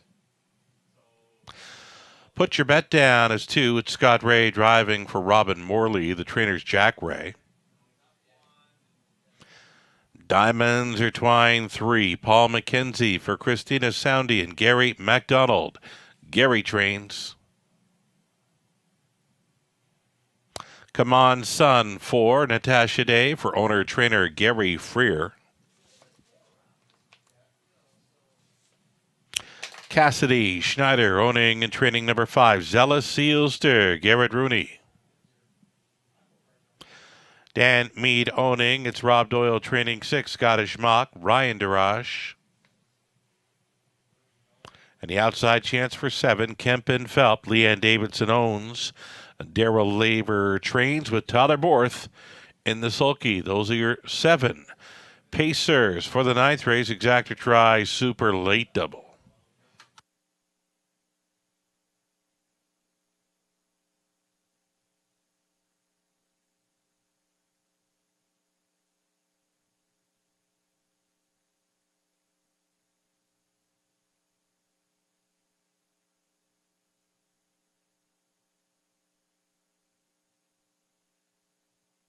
Here we are then, looking at the potential winners here for race number 9. Number 2, Put Your Bet Down, a top selection for Robert Reed Jr. You like the way this one maybe tripped out last time and possibly sitting on a win. I know there's a line for number 2, Put Your Bet Down. Just going to read through it. Sat midfield throughout, closed up sharply to finish 4th by a length and a half. Race timed 2 minutes 3/5 with Scott Ray on board. That was at 14-1. No shot of getting anything close to that tonight, Robert. No, not at all. And that's the line I'm actually talking about, Sugar, when you know, the one I was mentioning where she kind of edged off the cones looking for room. She stuck behind horse in a blind switch, and Scott Ray was, kind of flat in the bike. And again, you're supposed to finish with that kind of pace when you get that kind of a trip. But the start before that wasn't so bad, was it? Going right to the lead from the rail, a long way up the engine before just getting beat by half a length. And this is certainly, an easier spot now getting down to the condition claiming ranks. So the price is juicy right now at 7-2. There's some others in here that are dropping along with that one. But I think she's going to really come into this, breathing fire off that effort. She looks good on the track tonight. I'm willing to, to support her at that number 3-1. I was thinking anything 5-2 or more would be a decent price in the 2. Put Your Bet Down. Gate speed is definitely there for Put Your Bet Down. There is more gate speed involved in this 9th race. Right next door, the 3 Diamonds Are Twine. Outside post there last time. No shot from where she was at, but expect it to be on or near the lead here from post 3. Would certainly think so, because post 7 last time, like you mentioned, trailing post before that, not really, spots that Diamonds Are Twine is going to like, because she is one that does boast early foot off the gates, and now getting down to the condition claiming ranks and getting that, decent spot to work from post 3. I think you've got to expect her to try to get forwardly placed. Now, I think the lineup could be some variation of 2-3-3-2. I don't think Put Your Bet Down is going to get out too many spots from the 2 hole. So I like those 2 the best here, and based on the price too, I would lean the other direction, only because you're getting 5-2 versus 6-5. Right on. Number 5, Zealous Sealster, second start back off an extended layoff. Bang up second when racing up close, though. Little, you know what? It might get easier on the condition of this class, but it gets a little tougher from that outside post 5. Yeah, it does. And like you said, the classification gets easier. Post gets tougher, and she couldn't have got a better trip last time when all was said and done, right? I mean, at the end of the day, it looks like she's kind of locked in and she's lunging late. She's actually getting picked up late by some horses. So she kind of got, forward in the stretch and then was kind of coming back to a bit, but that can be expected, right? In her first start back after a layoff. So I think she merits respect in here, and it was one that you'd probably jump all over if she didn't have some other horses that were dropping down with her in class. Sure. I just have her in the bottom end of the trifecta based on the other 2, maybe just getting that edge to the inside and that tactical speed. How about Mini Million on the rail? Last time she left from the rail, she made a break in the early going, and that took every chance away. She did make a big move through the third quarter, went from 8th to 3rd on the wide side, but gave it up in the late going. And Mini Million just needs a clean getaway. Yeah, I was fond of this one last time at 6-1, and like you said, Sugar got away way back, and it was overland for a lot of the mile before finishing second to a really pumped up Dixie Baiama on that occasion. She was pumped. Yep. So, yeah, there's no shame in losing to that one. Rail Control today, probably just looking to sit a decent trip and getting whatever she can get. I think somewhere in the exotics is her most likely finish. Here we go then. The starter going into position for race 9 of 10. We've got the trotters to complete our card. Hey, nice catch on that 3, Miss Sophia Rose. A wrapped up third place finisher. It was a tricky trip. 5-1. You were on the right track. You're not going to get 5-1 next time. No, we'll get to the winner's circle at 4-5 next time, Sugar. Here we go. It's the 9th race. In behind, a Mini Million. Put your bet down. Diamonds Are Twine. Come on, son. Zella Sealster. Scottish Mock. Kempen Felt for 7 on gate. Top of the stretch. It's the Claiming Mares on the pace. Picking up speed. Here they come. They're off. The levers are Diamonds Are Twine. Put your bet down towards the inside. Mini Million. Zella Sealster also involved here in the early going into the opening turn. Put your bet down. Leading for race. Sliding into second was Diamonds Are Twine. Away in third. Mini Million. And finding pylon position fourth. Zella Sealster. Then in fifth, we got Come On Son. Scottish Mock with one beaten in the early going. Kempen Felt sees them all. On by the opening quarter mile, 2-1 shot. Put your bet down, tugging hard on the razor here. The lead is a length and a half with Diamonds Are Twine, who closed up as a 3-5 fave. Continuing third and making a move to the outside. Here comes Mini Million to grind it first up for House. That's cover. Live cover possibly for Zella Sealster as they begin to pair up on this half-mile approach.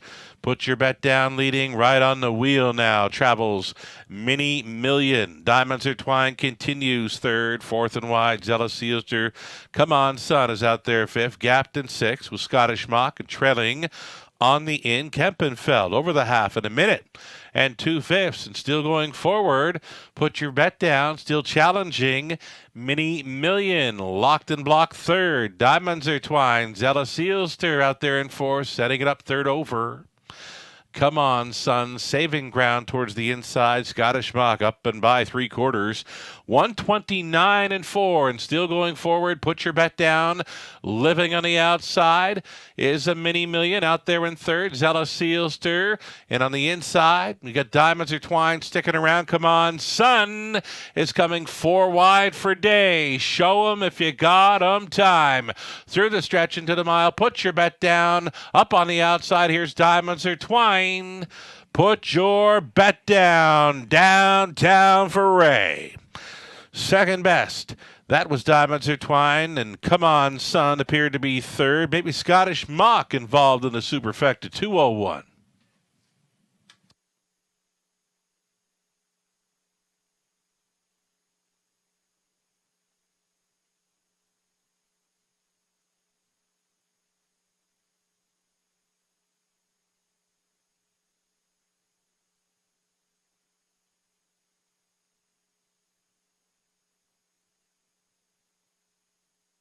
It's the 2. Put your bet down on top of 3. Diamonds Are Twine. It was the 4. Come On Son third over 6. Scottish Mock. 2, 3, 4, 6 unofficial.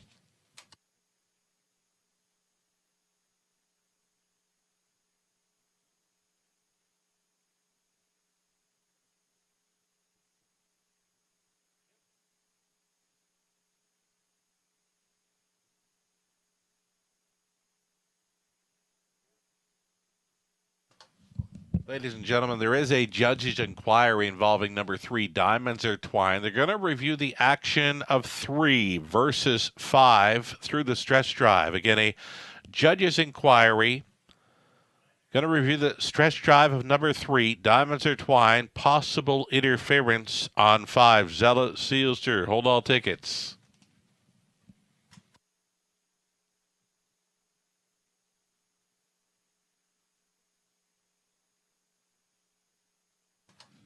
Here's Put Your Bet Down, returning 6-year-old daughter of Better's Delight for the Mach 3 mare. Put Me Indigo. For owner breeder Robin Morley. This one trained by Jack Ray, driven to win by Scott Ray. It's Put Your Bet Down there tonight in 2:01. It's the 4th career victory, number 2 on the season. Put Your Bet Down wires them up at 2-1. Congratulations.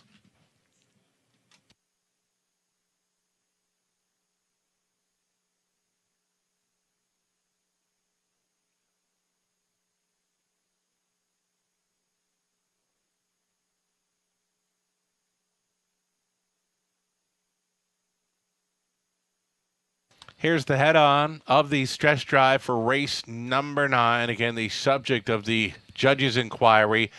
Number 3, Diamonds Are Twined, who did finish second. Possible interference towards 5 through the stretch. Hold all tickets.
Ladies and gentlemen, as a result of the judge's inquiry, there's been a placing. Number 3, Diamonds Are Twined, finished second, will be placed fifth for causing interference to number 5 through the stretch drive. It's going to make the call read a 2, 4, 6, and 5. Again, as a result of the judge's inquiry, 3, Diamonds Are Twined, finished second, will be placed fifth for causing interference to the 5. The new call reading a 2, 4, 6, and 5.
So again, there was a placing. Number 3, Diamonds Are Twined, second placed fifth. The new call reads 2, 4, 6, and 5. This will be made official.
Just a slight delay here for the prices to get posted on race number 9. Again, we will be going official with the 2, 4, 6, and 5.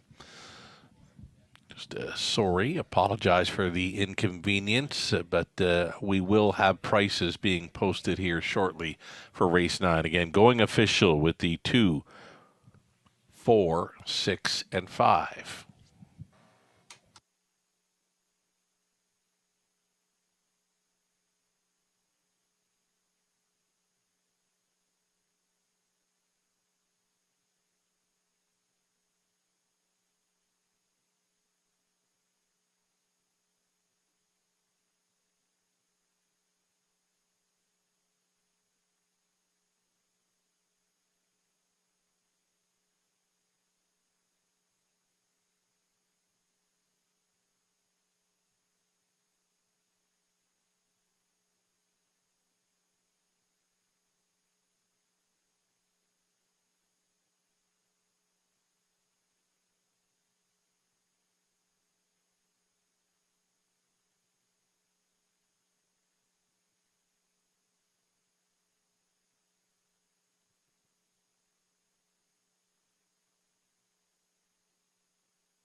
Again, we apologize for the inconvenience of the delay here on tow proceedings for race number 9. Hoping to have those prices up very soon. Again, we are now official with the 9th race.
prices have been posted here. $6.50 to win for Put Your Bet Down. That exactor came back at $101 even. Dollar try, $266.30. Get this. Superfecta, 20 center, 2-to-1 shot. Short field, 2,000, 510.78. Robert Reed Jr. would say insane payout on the superfecta for race number 9. Mini Million was 6. Put Your Bet Down won it. Diamonds Are Twine was second place, 5th for the Interference on 5 through the stretch. Come On Son was third place, 2nd. Zella Seals their 5th place, 4th. Scottish Mock 4th place, 3rd, and Kempenfelt was 7th. Again, top down a 6, 1, 5, 2, 4, 3, and 7. 10th up and coming, scratch the 2 dirt. Put an open bridle on 7, spun from Magic. Move in the 9, Mac Justice leaving from post 2 now with Sam Fillion hopping on board for the drive. 8 trotters for the high 5 finale in 5 minutes. Exactor try also featured.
Your trotters are coming out on a post parade here for race number 10. It's a fine looking field. Trotting finale. The 1 is going to be late. The 3, Daylon Midnight. This one for David Lemon along with Gordon Yo.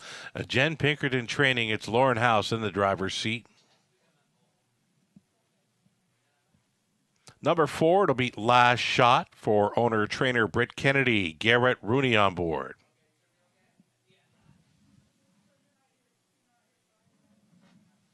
And number 5, Heavy Duty, Natalie Elliott, the owner-trainer. Ryan DeRoche driving 5, Heavy Duty. Our recently crowned Horse of the Year overall, 2022 at the Raceway. Number 6, Zukar. It's Jason Ryan for owner-trainer Mariel Emberg. 7 outside, Spun from Magic, Open Bridle tonight for Colonel Schneider Jr., the trainer's Cass Schneider. Totterborth. Caviar's Triumph is 8, Scott Coulter on board for owner-trainer Steve Coulter.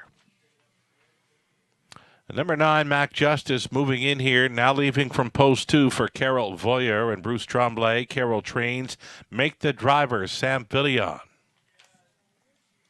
Last on parade will be the 1, Muscle Ave for Investimont KFB, Eric Beausejour, Stefan Geoffroy, and Nicole Martel. It's Francis Guillemette training. Todd Moore driving 1, Muscle Ave will parade last. 8 trotters then for a race 10, Exactor Try Super Hi-Fi play. And we'll get a look right now at number 4, Last Shot. Before we get to Last Shot, quick question, Robert. Did you put your bet down on a 20-cent superfecta? I wish. I really wish, Sugar. No, wow. I didn't. I was, amazing payout. I've actually got a friend of mine that he bets numbers, right? Yeah. And he always plays 2, 3, 4, 5, 6. Okay. That's what he plays, and that was the super there, right? It actually would have been the high 5 if the 3. I mean, it wasn't a high 5 race. The top 5, the 3 doesn't get tossed. That's right. And I just sent him the screenshot to show him what came in. And I mean, put your bet down. Did exactly what I thought she would do. Yeah. And the lineup was where I thought it would be. Mm-hmm. Just some bombs behind and look out, right? I mean, what an incredible payout for that super. Oh, 7-horse field to boot, 2,500. Plus on a 20-cent wager. How about this 4? This is Last Shot. Britt Kennedy supplying the nugget. Tied up last time. Looking to get back on the regular schedule routine again.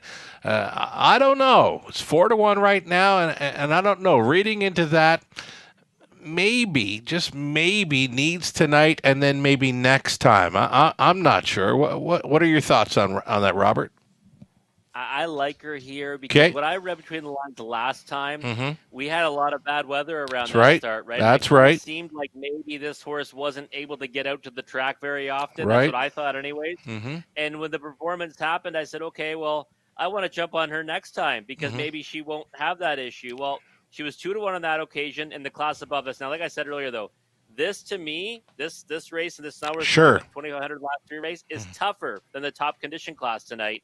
But I think Last Shot has a big reason to take a step forward here. Now, again, I put her on top.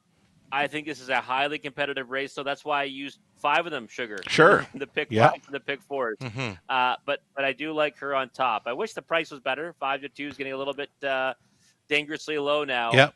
But I do think she's going to take a step forward, and I keep an eye on her for next time. She might even be better her next after that. That's what I'm thinking. Number 6, Zukar, is offering a nice price. Jason Ryan stays on after finishing a very sharp second best last time out for owner-trainer Mariel Emberg. He just kept on coming and coming, right? I mean, he only got beat by half a length, and it was one of those ones where I just thought that Azukar has been one that's been kind of, racing better than the paper would indicate. And I just think, this is a tougher group, no question about it. The right kind of trip can put them, into the mix here. So 6-1 on the board. I thought that, the morning line was certainly a little bit low and thought maybe between 6 and 8-1 would be the right number on Azukar. One that I think you have to have everywhere in the exotics. And again, when I'm going 5 deep in a race in the multi-legs, it means I do think it's kind of wide open. So I wouldn't want to be on too short of a price in here. Heavy Duty, post 5, Age Trotter of the Year at the Raceway. He was the highest earner. He was crowned Horse of the Year overall at the Raceway Saturday night. You know what? Congratulations to the connections. Natalie Elliott, the owner, trainer. She was on cloud 9, getting the hardware. She's tinkered with some equipment here, and she's hoping for a better result than his last few outings. That's what Natalie mentioned for Nuggets on Heavy Duty here. Yeah, last effort was kind of a different, disappointing one. Right home in 31-4 at this, or at the level above this. So like I said, this plays out more like a nometers of 5,000 last 3 contests tonight. You can ignore what it says at the top of the program because it's a tough group. It is. And before that, racing in the preferred level, post 7 last time. So coming in those 2 spots might help him out. He's versatile. He's at his best when he's on the engine. 3-1. Probably about the right price. I think he's more of a hit the ticket horse tonight, though. Final thoughts. Spun from Magic. 3rd time Lasix. 3rd time trotting hobbles. Tyler Borth back on. Post 7 was what deterred me, Sugar. Yep. And this is a huge jump up in class. Yep. I mean, Mac Justice for me, the also drawing in. Yeah. Just took a lot of money down to 6-1. I think you need to put that one on your tickets because leaving from post 2, right? Don't forget that. Right on. Always a pleasure, Robert Reed Jr. We'll catch you next time. Looking forward to it. Thank you, Sugar. Here we go. Muscle Ave, Mac Justice, De La Midnight, Last Shot, Heavy Duty. Azúcar, spun from Magic, Caviar's Triumph, back tier spot. 1/8 of a mile out. Trotters are picking up speed. It's the 10th and final in London, and it starts right now. They're off. Heavy Duty off the car first, was spun from Magic and Borth to ride up close. It's a big 2-hole ride they'll find, and they're dropping in. Muscle Ave got away in 3rd, 4th best away for Mac Justice. Then in 5th, Caviar's Triumph. Daylon Midnight chased up out of 6th. 7th is Last Shot, the earliest trailer, Azúcar. Down the backstretch they travel. Up front and in command. Overall, Horse of the Year 2022 in London. Heavy Duty on the boiler here. Quarter-mile speed was 29-1. Spun from Magic at 22-1. Longest shot on the board for Borth. Getting a great journey here in 2nd. Muscle Ave continues 3rd. Mac Justice thinking about it 4th. Trotting from 5th, trying to flush out the cover. Caviar's Triumph being left alone. Heavy Duty here for Ryan DeRoche. Spun from Magic, continuing 2nd. Staying in was Muscle Ave, going out. Mac Justice, then Caviar's Triumph. It's Daylon Midnight 6th. Saving ground. Azúcar trailing the field. Last Shot over the half in a minute and 1/5. Heavy Duty down the backside. He puts 2 lengths now on Spun from Magic 2nd.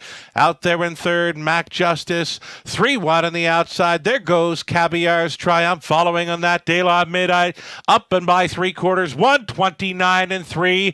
Heavy Duty still there. Spun from Magic is 2nd. Way up on the outside. Caviar's Triumph sticking around there. Back on for the show dough. Muscle Ave. And 8 left to go. Heavy Duty to bring him on home. Spun from Magic. He's 2nd. Heavy Duty trying to find that winning form. It appears he's doing so. He's doing it and doing it well. Heavy Duty with the bounce back victory. DeRoche for Elliott. Spun from Magic 2nd. Daylon Midnight finished 3rd. Then came Muscle Ave and Azúcar 159-3. That is your Horse of the Year from 2022.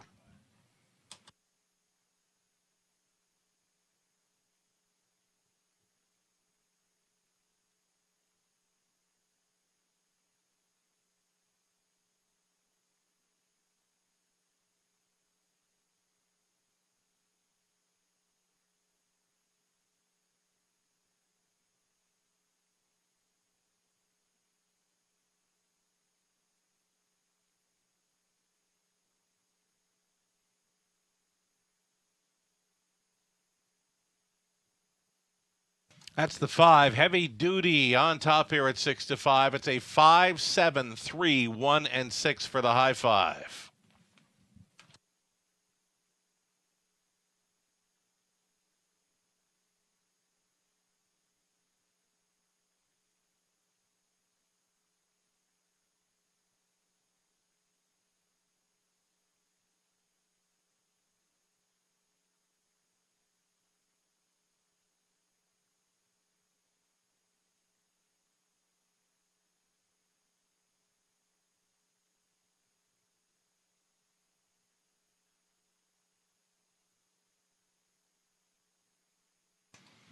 Great to see the bounce back victory here. Heavy duty age trotter of the year 2022, crowned overall horse of the year this past Saturday night at our annual awards banquet. Here is Heavy Duty, 5-year-old son of Holiday Road from the Earl mare.